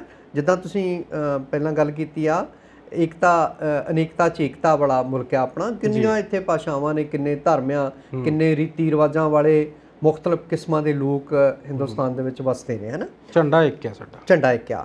ਫਿਰ ਜਦੋਂ ਤੁਸੀਂ ਖੁੱਲ੍ਹ ਖੇਲ ਦਿੱਤੀ ਹੋਵੇ ਆਪਣੇ ਜਿਹੜਾ ਤਰਜਮਾਨਾਂ ਨੂੰ, ਆਪਣੇ ਲੀਡਰਾਂ ਨੂੰ, ਸਪੋਕਸਮੈਨ ਜਿਹੜੇ, ਹਾਂ, ਤੇ ਫਿਰ ਉਹ ਇਦਾਂ ਦੇ ਭੜਕਾਊ ਬਿਆਨ ਦੇਣਗੇ। ਹੁਣ ਆਪਾਂ ਤਾਜ਼ਾ, ਆਪਾਂ ਨੂੰ ਪਤਾ ਹੀ ਆ ਵੀ ਹਾਲੇ 4 ਦਿਨ ਨਹੀਂ ਹੋਏ, ਹਾਂਜੀ, ਭਈ ਜਿਹੜਾ ਹਜ਼ਰਤ ਮੁਹੰਮਦ ਸਾਹਿਬ ਬਾਰੇ ਤਲਖ ਟਿੱਪਣੀਆਂ ਜਿਹੜੀਆਂ ਨੇ ਕੀਤੀਆਂ ਅਪਮਾਨਜਨਕ, ਉਸ ਤੋਂ ਬਾਅਦ ਇੱਕ ਨੂੰ ਪਾਰਟੀ ਚੋਂ ਕੱਢ ਦਿੱਤਾ ਜਾਂਦਾ, ਇੱਕ ਨੂੰ ਮੁਅੱਤਲ ਕਰ ਦਿੱਤਾ ਜਾਂਦਾ। ਠੀਕ ਹੈ ਜੀ। ਜਿੰਦਲ ਨੂੰ ਪਾਰਟੀ ਚੋਂ ਬਰਖਾਸਤ ਤੇ ਨੂਪਰ ਸ਼ਰਮਾ ਨੂੰ ਮੁਅੱਤਲ। ਫਿਰ ਧਮਕੀਆਂ ਦਾ ਸਿਲਸਿਲਾ, ਦੇਸ਼ ਵਿਦੇਸ਼ ਚੋਂ ਉਹਨਾਂ ਨੂੰ ਧਮਕੀਆਂ, ਹੁਣ ਉਹਨਾਂ ਨੂੰ ਸਿਕਿਉਰਿਟੀ ਵੀ ਦੇ ਦਿੱਤੀ, ਜਿੰਦਲ ਨੂੰ ਵੀ ਦੇ ਦਿੱਤੀ, ਨੂਪਰ ਸ਼ਰਮਾ ਨੂੰ ਵੀ ਦੇ ਦਿੱਤੀ ਜੀ। ਪਰ ਉਹਦੇ ਤੋਂ ਪਿੱਛੋਂ ਜਿਹੜਾ ਪੂਰੀ ਦੁਨੀਆ ਦੇ ਵਿੱਚ ਰੋਹ ਖੜਾ ਹੋਇਆ ਮੁਸਲਿਮ ਜਗਤ ਦੇ ਵਿੱਚ, 57 ਦੇਸ਼ ਤਾਂ ਜਿਹੜੀ ਆਰਗੇਨਾਈਜੇਸ਼ਨ ਆਫ ਇਸਲਾਮਿਕ ਕੰਟਰੀਜ਼ ਆ, OIC, ਉਹਦੇ 57 ਦੇਸ਼ਾਂ ਨੇ ਨਿਖੇਧੀ ਕੀਤੀ ਆ ਭਾਰਤ ਦੀ। ਠੀਕ ਆ। ਉਹਦੇ ਵਿੱਚ ਤੁਸੀਂ ਦੇਖੋ ਆਪਣੇ ਗੁਆਂਢੀ ਮੁਲਕ ਪਾਕਿਸਤਾਨ ਹੋਇਆ, ਅਫਗਾਨਿਸਤਾਨ ਹੋਇਆ, ਈਰਾਨ ਹੋਇਆ, ਸਭ ਤੋਂ ਪਹਿਲਾਂ ਕਤਰ ਨੇ ਰੌਲਾ ਰੱਪਾ ਪਾਇਆ, ਹੈ ਨਾ। ਤੇ ਪੂਰੀ ਦੁਨੀਆ ਦੇ ਵਿੱਚ ਸਾਡੇ ਜਿਹੜੇ ਸਫੀਰ ਨੇ, ਕਿਤੇ ਹਾਈ ਕਮਿਸ਼ਨਰ ਆ, ਕਿਤੇ ਐਂਬੈਸਡਰ ਆ, ਉਹਨਾਂ ਨੂੰ ਸੱਦ ਕੇ ਉਹਨਾਂ ਦੀ ਝਾੜ ਝੰਬ ਕੀਤੀ ਗਈ ਆ। ਭਾਰਤ ਸਰਕਾਰ ਤੇ ਦਬਾਅ ਪਾਇਆ ਗਿਆ, ਮਾਫੀ ਮੰਗਣ ਲਈ ਕਿਹਾ ਜਾ ਰਿਹਾ ਹੈ ਨਾ ਜੀ। ਹੁਣ ਕੱਲ ਜੁਮਾ ਸੀ, ਜੁਮੇ ਦੀ ਨਮਾਜ਼ ਆਪਾਂ ਸਾਰੇ ਜਾਣਦੇ ਹਾਂ ਵੀ ਸ਼ੁੱਕਰਵਾਰ ਜਿਹੜਾ ਆ ਮੁਸਲਮਾਨਾਂ ਲਈ ਬੜਾ ਪਵਿੱਤਰ ਦਿਨ ਆ, ਹੈ ਨਾ। ਬਿਲਕੁਲ। ਤੇ ਜੁਮੇ ਦੀ ਨਮਾਜ਼ ਤੋਂ ਬਾਅਦ ਦੇਸ਼ ਭਰ ਦੇ ਵਿੱਚ ਰੋਸ ਮੁਜ਼ਾਹਰੇ ਹੋਏ ਆ। ਕਿਤੇ ਕਿਤੇ, ਚਾਹੇ ਉਹ ਛੱਤੀਸਗੜ੍ਹ ਦਾ ਇਲਾਕਾ ਹੋਵੇ, ਚਾਹੇ ਉਹ ਜੰਮੂ ਕਸ਼ਮੀਰ ਦੇ ਵਿੱਚ ਹੋਵੇ, ਡੋਡਾ ਭੱਦਰਵਾਹ ਜ਼ਿਲ੍ਹਿਆਂ ਦੇ ਵਿੱਚ ਤਾਂ ਕਰਫਿਊ ਲਾਉਣਾ ਪਿਆ, ਇੰਟਰਨੈਟ ਸੇਵਾਵਾਂ ਕੱਲ੍ਹ ਦੀਆਂ ਬੰਦ ਨੇ, ਹੈ ਨਾ ਜੀ। ਇਸੇ ਤਰ੍ਹਾਂ ਦਿੱਲੀ, ਪੰਜਾਬ ਦੇ ਵਿੱਚ, ਲੁਧਿਆਣਾ ਆ, ਹੋਰ ਥਾਵਾਂ ਤੇ ਪੂਰੇ ਦੇਸ਼ ਭਰ ਦੇ ਵਿੱਚ ਮੁਸਲਮਾਨਾਂ ਨੇ ਵਿਰੋਧ ਪ੍ਰਦਰਸ਼ਨ ਕੀਤੇ ਆ। ਇਹ ਮੰਗ ਕਰਦੇ ਆ ਵੀ ਇਹਨਾਂ ਦੀ ਮੁਅੱਤਲੀ ਜਾਂ ਬਰਖਾਸਤਗੀ ਨਾਲ ਨਹੀਂ ਗੱਲ ਬਣਨੀ, ਇਹਨਾਂ ਨੂੰ ਫੜ ਕੇ ਅੰਦਰ ਦੇਵੋ। ਬਿਲਕੁਲ। ਤਾਂ ਇਹ ਅਜਿਹੀ ਜਿਹੜੀ ਸਥਿਤੀ ਆ ਨਾ ਗਗਨ ਜੀ, ਉਹ ਪੈਦਾ ਹੀ ਨਹੀਂ ਹੋਣੀ ਚਾਹੀਦੀ। ਪਹਿਲੀ ਗੱਲ ਤਾਂ ਜੇ ਨੂਪੁਰ ਸ਼ਰਮਾ ਮੁਸਲਮਾਨ ਹੁੰਦੀ ਜੀ, ਮੁਸਲਿਮ ਹੋ ਕੇ ਜੇ ਉਹ ਇਹੋ ਜਿਹਾ ਬਿਆਨ ਦਿੰਦੀ ਜੀ ਸਿੱਧਾ ਟੀਵੀ ਉੱਤੇ ਲਾਈਵ ਹੋ ਕੇ, ਬਿਲਕੁਲ, ਕੀ ਹਿੰਦੂ ਬਰਦਾਸ਼ਤ ਕਰਦੇ? ਸਾਡੀ ਸਰਕਾਰ ਬਰਦਾਸ਼ਤ ਕਦੀ ਵੀ ਨਾ ਬਰਦਾਸ਼ਤ ਕਰਦੇ। ਹੁਣ ਤੱਕ ਇਹਨਾਂ ਨੇ ਤਾਂ ਕੱਲ ਜਿਹੜੇ ਆ ਉਹ ਰੋਸ ਪ੍ਰਦਰਸ਼ਨ ਹੀ ਕੀਤੇ ਆ ਜੀ। ਹਿੰਦੂ ਕਮਿਊਨਿਟੀ ਤਾਂ ਸ਼ਾਇਦ ਕੁਝ ਹੋਰ ਵੀ ਕਰਦੀ ਜੀ। ਸੋ ਗੱਲ ਇਹ ਆ ਵੀ ਪਹਿਲੀ ਗੱਲ ਤਾਂ ਇਹ ਆ ਵੀ ਕਿਸੇ ਦੇ ਧਰਮ ਦੇ ਖਿਲਾਫ ਸੱਲੱਲਾਹੂ ਅਲੈਹਿ ਵਸੱਲਮ ਹਜ਼ਰਤ ਮੁਹੰਮਦ ਸਾਹਿਬ ਜਿਹੜੇ ਆ ਜੀ, ਉਹ ਇੱਕ ਐਡਾ ਰੁਤਬਾ ਰੱਖਦੇ ਆ ਮੁਸਲਿਮ ਜਗਤ ਦੇ, ਉਹ ਰਹਿਨੁਮਾ ਆ, ਹੈ ਨਾ ਜੀ। ਤੇ ਜਿਹੜਾ ਉਹਨਾਂ ਦੇ ਖਿਲਾਫ ਟਿੱਪਣੀ ਆ, ਉਹ ਕਿੱਦਾਂ ਉਹ ਬਰਦਾਸ਼ਤ ਕਰਨਗੇ? ਫਿਰ ਕਿੰਨੀ ਦੁਨੀਆ, ਜਿਹੜਾ ਇਸਲਾਮਿਕ ਜਗਤ ਕਿੰਨਾ ਵੱਡਾ ਆ। ਠੀਕ ਹੈ। ਫਿਰ ਮੈਂ ਅੱਗੇ ਵੀ ਇੱਕ ਜਿੱਦਣ ਰੌਲਾ ਰੱਪਾ ਪਿਆ ਉਦੋਂ ਵੀ ਪ੍ਰੋਗਰਾਮ 'ਚ ਆਪਾਂ ਗੱਲ ਕਰਦੇ ਸੀ ਵੀ ਹੋਰ ਧਰਮਾਂ 'ਚ ਤਾਂ ਸ਼ਾਇਦ ਕਿਤੇ ਜਾਤਾਂ ਪਾਤਾਂ, ਸਾਡੇ ਸਿੱਖਾਂ 'ਚ ਹੀ ਲੈ ਲਓ ਜੀ, 1699 ਦੇ ਵਿੱਚ ਪਹਿਲੀ ਪਾਤਸ਼ਾਹੀ ਨੇ ਜਾਤ ਪਾਤ ਦੀ ਨਿਖੇਧੀ ਕਰ ਦਿੱਤੀ ਜੀ। ਜਦੋਂ ਉਹਨਾਂ ਨੂੰ ਕੋਈ ਪੁੱਛਦੇ ਆ ਵੀ ਤੁਹਾਡੀ ਜਾਤ ਕੀ ਆ ਪਹਿਲੀ ਪਾਤਸ਼ਾਹੀ ਨੂੰ, ਤਾਂ ਉਹਨਾਂ ਨੇ ਕਿਹਾ ਵੀ ਨੀਚਾ ਅੰਦਰ ਨੀਚ ਜਾਤ, ਨੀਚਾ ਹੂੰ ਨੀਚ ਜੀ, ਜਿੱਥੇ ਨੀਚ ਸਮਾਲੀਅਨ ਤਿੱਥੇ ਨਦਰ ਤੇਰੀ ਬਖਸ਼ੀਸ਼, ਨਾਨਕ ਤਿਨਕੇ ਸੰਗ ਸਿਓ, ਨਾਨਕ ਤਿਨਕੇ ਸੰਗ ਸਾਥ, ਵੱਡਿਆਂ ਸਿਓ ਕੋ ਰੀਸ, ਹੈ ਨਾ ਜੀ। 10ਵੇਂ ਪਾਤਸ਼ਾਹ 1699 'ਚ ਖਾਲਸਾ ਪੰਥ ਦੀ ਸਾਜਨਾ ਕਰਦੇ, ਉਹ ਬਿਲਕੁਲ ਹੀ ਲੀਕ ਜਿਹੜੀ ਆ ਵਾਹ ਦਿੰਦੇ ਆ, ਜਾਤਾਂ ਪਾਤਾਂ ਦੇ ਬਿਲਕੁਲ ਹੀ ਮਿਟਾ ਦਿੰਦੇ ਆ, ਹੈ ਨਾ ਜੀ। ਵੀ ਜਿਹਨੇ ਅੰਮ੍ਰਿਤ ਛਕ ਲਿਆ ਉਹ ਗੁਰੂ ਦਾ ਸਿੰਘ ਆ, ਉਹ ਕੌਰ ਆ, ਉਹ ਸਿੰਘ ਆ। ਠੀਕ ਹੈ ਜੀ। ਤੁਸੀਂ ਗੁਰੂ ਦੇ ਲਾਡ ਲਿਆ। ਠੀਕ ਹੈ। ਇਹ ਜਿਹੜਾ 15ਵੀਂ ਸਦੀ ਤੋਂ 17ਵੀਂ ਸਦੀ ਤੱਕ ਦਾ ਤੁਸੀਂ ਦੇਖੋ, ਇਹ ਸਿਰਫ ਇੱਕ 200 ਸਾਲ ਦਾ ਸਮਾਂ ਸੀ। ਬਿਲਕੁਲ। 1499 ਤੋਂ ਲੈ ਕੇ 1699 ਤੱਕ, 15ਵੀਂ ਤੋਂ ਲੈ ਕੇ ਲੈ ਲਓ ਵੀ 17ਵੀਂ, ਹੈ ਨਾ ਜੀ। ਔਰ ਇਹਨਾਂ 2 ਸਦੀਆਂ ਦੇ ਵਿੱਚ ਹੀ ਕਿੰਨਾ ਜਿਹੜਾ ਹੈ ਉਹ ਸੋਚ ਦੇ ਵਿੱਚ ਇੱਕ ਡਿਵੈਲਪਮੈਂਟ ਹੋ ਗਈ ਕਿ ਗਾਂ ਜਿਹੜਾ ਹੈਗਾ ਅਸੀਂ ਵਾਕਈ ਜਾਤਾਂ ਪਾਤਾਂ ਵਾਲਾ ਪਾੜ ਦਿੱਤਾ। ਬਿਲਕੁਲ। ਜਿਹੜੇ 10ਵੇਂ ਪਾਤਸ਼ਾਹ ਉਹ ਤਾਂ ਕਹਿੰਦੇ ਆ ਵੀ जिनके जात जन्म में नाही, सरदारी ना भईक नाही, तिन्ही को सरदार बनाऊं, राज करन की जात सिखाऊं, तबे गोबिंद सिंह नाम कहूं। ये 10ਵੇਂ ਪਾਤਸ਼ਾਹ ਨੇ ਸ਼ਬਦ ਉਚਾਰਿਆ, ਹੈ ਨਾ ਜੀ। ਤੇ ਉਹਨਾਂ ਨੇ ਤਾਂ ਲੀ ਕੇ ਬਾਅਦ ਹੀ ਜਾਤ ਪਾਤ ਤੇ 1699 ਤੋਂ ਬਾਅਦ 1999 ਲੰਘ ਗਿਆ, 300 ਸਾਲ। ਹਾਂਜੀ। ਹੁਣ 350 ਸਾਲ ਹੋਣ ਲੱਗੇ ਨੇ, ਬਿਲਕੁਲ ਅਜੇ ਤੱਕ ਸਿੱਖ ਜਾਤਾਂ ਪਾਤਾਂ 'ਚ ਵੰਡੇ ਹੋਏ ਆ।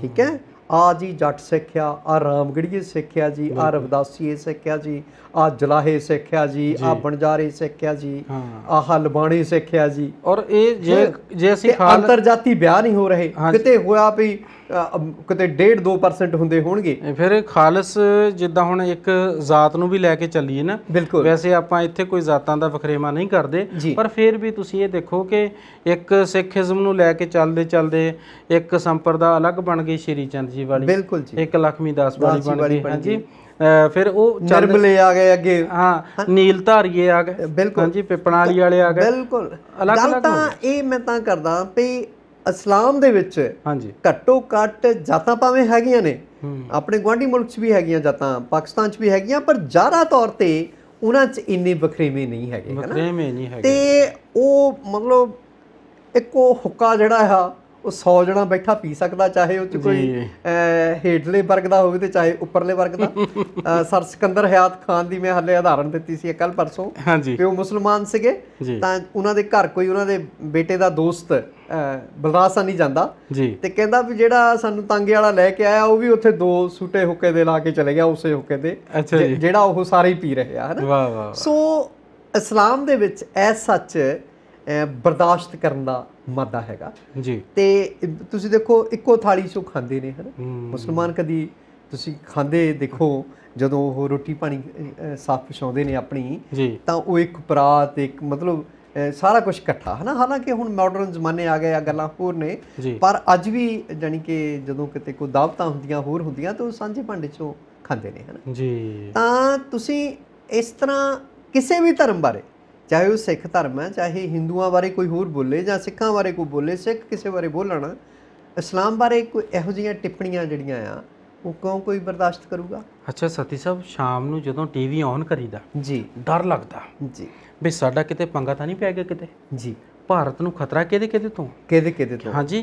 ਔਰ ਸਭ ਤੋਂ ਵੱਡਾ ਖਤਰਾ ਤਾਂ ਸਾਡੇ ਆਪਣੇ ਦੇਸ਼ ਦੇ ਵਿੱਚ ਹੀ ਬੈਠਾ। ਬਿਲਕੁਲ, ਜਿਸ ਵੇਲੇ ਇੱਕ ਪਾਸੇ ਭਗਵਾਂ ਜਿਹੜਾ ਹੈਗਾ ਉਹ ਝੰਡਾ ਲਹਿਰਾ ਦੇਣਾ, ਦੂਜੇ ਪਾਸੇ ਹਰਾ ਝੰਡਾ ਲਹਿਰਾ ਕੇ ਫਿਰ ਕਹਿਣਾ ਲੈ ਵੀ ਦੋਨਾਂ ਦੇ ਵਿੱਚ ਜੰਗ ਜਾਰੀ ਹੈਗੀ ਆ। ਫਿਰ ਇਹ ਵੀ ਆ ਕਿ ਇਹ ਕੁਛ ਇੱਕ ਚੈਨਲ ਨੇ, ਜ਼ਿਆਦਾਤਰ ਨਹੀਂ ਹੈਗੇ ਇਹ, ਕੁਛ ਇੱਕ ਖਰੀਦੇ ਹੋਏ ਗੋਦੀ ਮੀਡੀਆ ਦੇ ਜਿਹੜੇ ਹੈ ਉਹ ਚੈਨਲ ਨੇ, ਬਾਕੀ ਨਹੀਂ ਕੋਈ ਵੀ ਕੋਈ ਇੱਦਾਂ ਦੇ ਕਰਦਾ।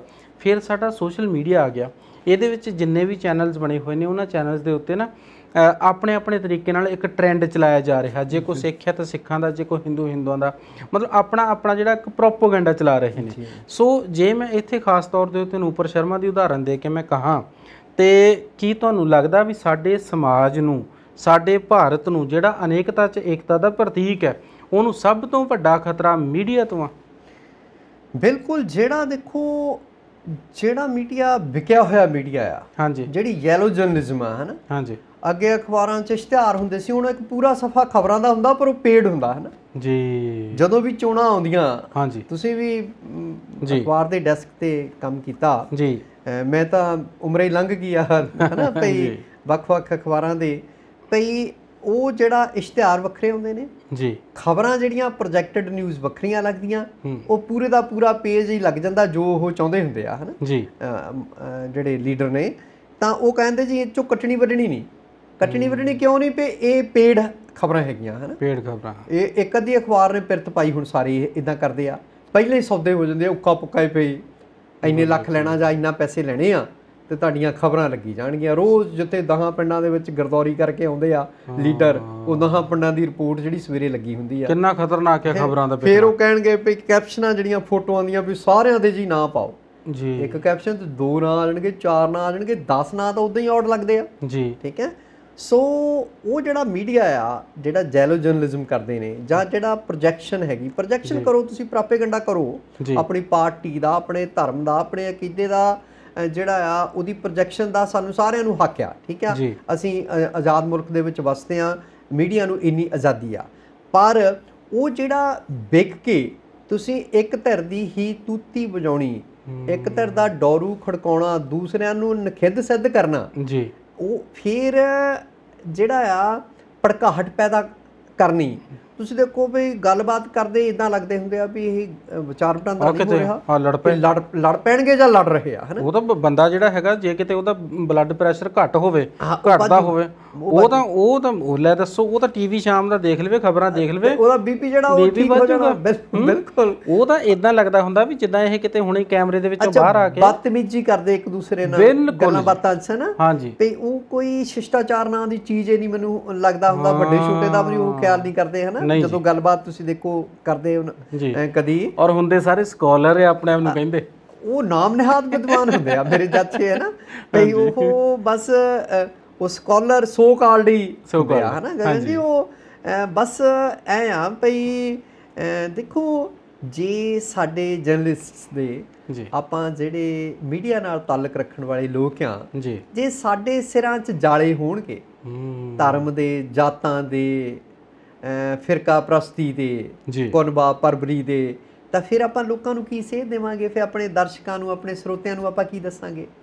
ਜੇ ਅਸੀਂ ਨਹੀਂ ਅੰਦਰ ਪੱਖ ਹੋਵਾਂਗੇ ਜਿਹੜੇ ਮੀਡੀਆ ਜਗਤ ਦੇ ਲੋਕ ਆ, ਤਾਂ ਫਿਰ ਲੋਕਾਂ ਨੂੰ ਸੱਚ ਕਿੱਥੋਂ ਪਤਾ ਲੱਗੂਗਾ? ਸੱਚ ਕਿੱਥੋਂ ਪਤਾ ਲੱਗੂਗਾ? ਠੀਕ ਹੈ। ਫਿਰ ਆ ਤੁਸੀਂ ਦੇਖੋ ਭਈ, ਜਿਹੜਾ ਕੋਈ ਭਗਵੇਂ ਦੇ ਖਿਲਾਫ ਬੋਲਦਾ, ਹਾਂਜੀ, ਜਿਹੜਾ ਕੋਈ ਇਹਨਾਂ ਦੇ ਜਿਹੜੇ ਏਜੰਡੇ ਆ ਉਹਨਾਂ ਦੇ ਖਿਲਾਫ ਬੋਲਦਾ, ਉਹਦੇ ਤੇ ਦੇਸ਼ ਧਰੋਹ ਦਾ ਪਰਚਾ ਚੱਕ ਕੇ ਦਰਜ ਕਰ ਦਿੰਦੇ ਸੀ। ਹੁਣ ਸੁਪਰੀਮ ਕੋਰਟ ਨੂੰ ਦਖਲ ਦੇਣਾ ਪਿਆ, ਹਨਾ ਜੀ। ਅੰਗਰੇਜ਼ਾਂ ਦੇ ਵੇਲੇ ਦਾ ਕਾਨੂੰਨ ਹੈ ਜੀ ਵੀ ਦੇਸ਼ ਧਰੋਹ, ਜੇ ਇੱਕ ਜਣਾ ਦੂਜੀ ਪਾਰਟੀ ਦੇ ਖਿਲਾਫ ਬੋਲਦਾ, ਉਹ ਦੇਸ਼ ਧਰੋਹ ਕਿੱਦਾਂ ਹੋ ਗਿਆ? ਬਿਲਕੁਲ, ਮਤਲਬ ਹਾਕਮ ਨੇ ਆਪਣੀ ਹਕੂਮਤ ਚਲਾਉਣੀ ਆ, ਉਹ ਚਾਹੇ UAPA ਲਾ ਕੇ ਚਲਾਵੇ। ਹਾਂਜੀ, ਉਹ ਸੁਪਰੀਮ ਕੋਰਟ ਨੂੰ ਆਦੇਸ਼ ਦੇਣੇ ਪਏ ਆ ਵੀ ਹੁਣ ਫਾਈਨਲ ਡਿਸੀਜਨ ਆਉਣ ਤੱਕ ਦੇਸ਼ ਧਰੋਹ ਕਾਨੂੰਨ ਦੇ ਤਹਿਤ ਕੋਈ ਪਰਚਾ ਨਹੀਂ ਦਰਜ ਹੋਣਾ ਚਾਹੀਦਾ। ਆਪਾਂ ਦੇਖਦੇ ਕਿੰਨੇ ਬੁੱਧੀਜੀਵੀ, ਬਰਬਰਾ ਰਾਓ ਵਰਗੇ 80 ਸਾਲ ਦਾ ਬਜ਼ੁਰਗ ਜਿਹੜਾ ਫੜ ਕੇ ਅੰਦਰ ਦਿੱਤਾ, ਜਿਹਨੂੰ ਮੈਡੀਕਲ ਦੇ ਆਧਾਰ ਤੇ ਵੀ ਜਿਹੜੀ ਆ ਉਹ ਛੁੱਟੀ ਨਹੀਂ ਮਿਲ ਰਹੀ, ਪੈਰੋਲ ਨਹੀਂ ਮਿਲ ਰਹੀ। ਉੱਥੇ ਸਰਸੇ ਵਾਲੇ ਸਾਧ ਨੂੰ ਇਹ ਜਿਹੜਾ ਕਾਤਲ ਆ ਤੇ ਬਲਾਤਕਾਰ ਦੇ ਪਤਾ ਨਹੀਂ ਕਿੰਨੇ ਪਰਚੇ ਦਰਜ ਆ ਤੇ ਕਿੰਨਾ ਕੁਛ ਆ, ਉਹਨੂੰ ਇਹ ਪੈਰੋਲ ਦੇ ਦਿੰਦੇ ਆ। ਸੱਚ ਬੋਲਣ ਵਾਲਿਆਂ ਨੂੰ ਪੈਰੋਲ ਨਹੀਂ ਮਿਲਦੀ, ਸੱਚ ਬੋਲਣ ਵਾਲਿਆਂ ਨੂੰ ਫਾਂਸੀ। ਡਾਕਟਰ ਭੁੱਲਰ ਦੀ ਉਦਾਹਰਨ ਲੈ ਲੈਨੇ ਆਪਾਂ। ਹਾਂਜੀ, ਸੋ ਤੁਸੀਂ ਦੇਖ ਲਓ ਵੀ ਕਿੰਨਾ ਕੁਛ ਜਿਹੜਾ ਹੈਗਾ ਨਾ, ਉਹ ਸਾਡੀਆਂ ਅਦਾਲਤਾਂ ਜਿਹੜੀਆਂ ਨੇ, ਉਹਨਾਂ ਦੀ ਲੇਟ ਲਤੀਫੀ ਦੇ ਕਾਰਨ ਜਿਹੜਾ ਹੈ ਉਹ ਲੋਕਾਂ ਨੂੰ ਸਫਰ ਕਰਨਾ ਪੈ ਰਿਹਾ। ਕਿਸੇ ਵਿਦਵਾਨ ਨੇ ਕਿਹਾ ਗਗਨ ਭਈ, justice delayed is justice denied. ਜਦੋਂ ਤੁਸੀਂ ਲਮਕਾ ਦਿੰਦੇ ਆ ਨਾ, ਹਾਂਜੀ, ਇਨਸਾਫ, ਤੇ ਉਹ ਇੱਕ ਤਰ੍ਹਾਂ ਦਾ ਇਨਕਾਰ ਹੀ ਕਰਨ ਹੁੰਦਾ ਤੁਹਾਨੂੰ, ਹਨਾ। ਅਦਾਲਤ ਵਿੱਚ ਇੱਕ ਬਜ਼ੁਰਗ ਚਲਾ ਗਿਆ ਜੀ, ਤੇ ਜੱਜ ਉਹਨੂੰ ਝਾੜਾਂ ਪਾਉਣ ਲੱਗ ਪਿਆ ਜੀ। ਬਜ਼ੁਰਗਾ, ਉਮਰ ਤੇਰੀ 80 ਸਾਲ, ਕੀ ਲੋੜ ਪਈ ਸੀਗੀ, ਹੈ ਤੂੰ ਆ 20 ਸਾਲਾਂ ਦੀ ਲੜਕੀ ਜਿਹੜੀ ਹੈਗੀ ਆ, ਉਹਨੂੰ ਤੂੰ ਕੈੜੀ ਅੱਖ ਨਾਲ ਦੇਖਦਾ ਆ, ਛੇੜਿਆ ਤੂੰ ਉਹਨੂੰ, ਕੀ ਤੈਨੂੰ ਪ੍ਰੋਬਲਮ ਕੀ ਹੈਗੀ ਆ? ਇਹ ਮਤਲਬ ਵਧੀਆ ਸੰਸਕਾਰ ਥੋੜੀ ਤੇਰੇ ਹੈਗੇ ਜੀ, 80 ਸਾਲਾਂ ਦਾ ਆ ਤੂੰ ਬਜ਼ੁਰਗ। ਬਜ਼ੁਰਗ ਕਹਿੰਦਾ ਜੀ ਇਹ 60 ਸਾਲ ਪਹਿਲਾਂ ਦਾ ਕੇਸ ਆ, 60 ਸਾਲ ਪਹਿਲਾਂ ਜਿਹੜਿਆ ਸੀਗਾ, ਹੁਣ ਤਾਂ ਉਹ ਵੀ ਦੋਤਿਆਂ ਪੋਤਿਆਂ ਵਾਲੀ ਹੋ ਗਈ ਤੇ ਮੈਂ ਵੀ ਦੋਤਿਆਂ ਪੋਤਿਆਂ ਵਾਲਾ ਹੋ ਗਿਆ। ਹੁਣ ਤਾਂ ਅਸੀਂ ਮੈਨੂੰ ਸਜ਼ਾ ਦੇ ਕੇ ਕੀ ਕਰਨਾ ਜੀ? ਤੁਸੀਂ ਦੱਸੋ, ਜੇ ਅਸੀਂ ਇਹੋ ਜਿਹਾ ਜਿਹੜਾ ਹੈ ਆਪਣਾ ਹਾਲ ਰੱਖਾਂਗੇ, ਸਾਡੀ ਨਿਆਂਪਾਲਿਕਾ ਦਾ ਇਹੋ ਜਿਹਾ ਹਾਲ ਹੋਊ, ਤੇ ਫੇਰ ਤਾਂ ਉਮਰਾਂ ਵੀ ਜਿਹੜੀਆਂ ਹੈਗੀਆਂ ਚੁੱਲ੍ਹਿਆਂ 'ਚ ਘਾਹ ਉੱਗ ਕੇ ਖੜਾ ਹੋ ਹੀ ਜਾਣਾ। ਬਿਲਕੁਲ ਜੀ। ਇਹ ਉਹਨਾਂ ਦਾ ਸਰਜੀਤ ਪਾਤਰ ਹੁਣੀ ਕਹਿੰਦੇ ਆ ਨਾ ਵੀ ਫੈਸਲੇ ਸੁਣਦਿਆਂ ਬਿਰਖ ਹੋ ਗਏ, ਬਿਰਖ ਹੋ ਗਏ। ਹਾਂਜੀ, ਤੇ ਇੰਨਾ ਉੱਚਾ ਤਖਤ ਸੀ ਅਦਲੀ ਰਾਜੇ ਦਾ, ਮਜ਼ਲੂਮਾਂ ਦੀ ਉਮਰ ਹੀਰਾ ਵਿੱਚ ਬੀਤ ਗਈ, ਪਾਤਰ ਸਾਹਿਬ ਕਹਿੰਦੇ ਆ ਨਾ। ਤਾਂ ਦੂਜਾ ਇਹ ਆ ਵੀ ਜਿਹੜਾ ਕਾਨੂੰਨ ਵੀ ਆ ਨਾ, ਮੋਟੇ ਤੌਰ ਤੇ ਜੇ ਦੇਖਿਆ ਜਾਵੇ, ਉਹਦੇ ਬਾਰੇ ਵੀ ਕੋਈ ਵਿਦਵਾਨ ਕਹਿੰਦਾ ਵੀ law grinds the poor, rich man rule the law. ਇਹ ਗਰੀਬਾਂ ਨੂੰ ਦਰੜਦਾ, ਅਮੀਰ ਇਹਦੇ ਸਿਰ ਤੇ ਰਾਜ ਕਰਦੇ ਆ।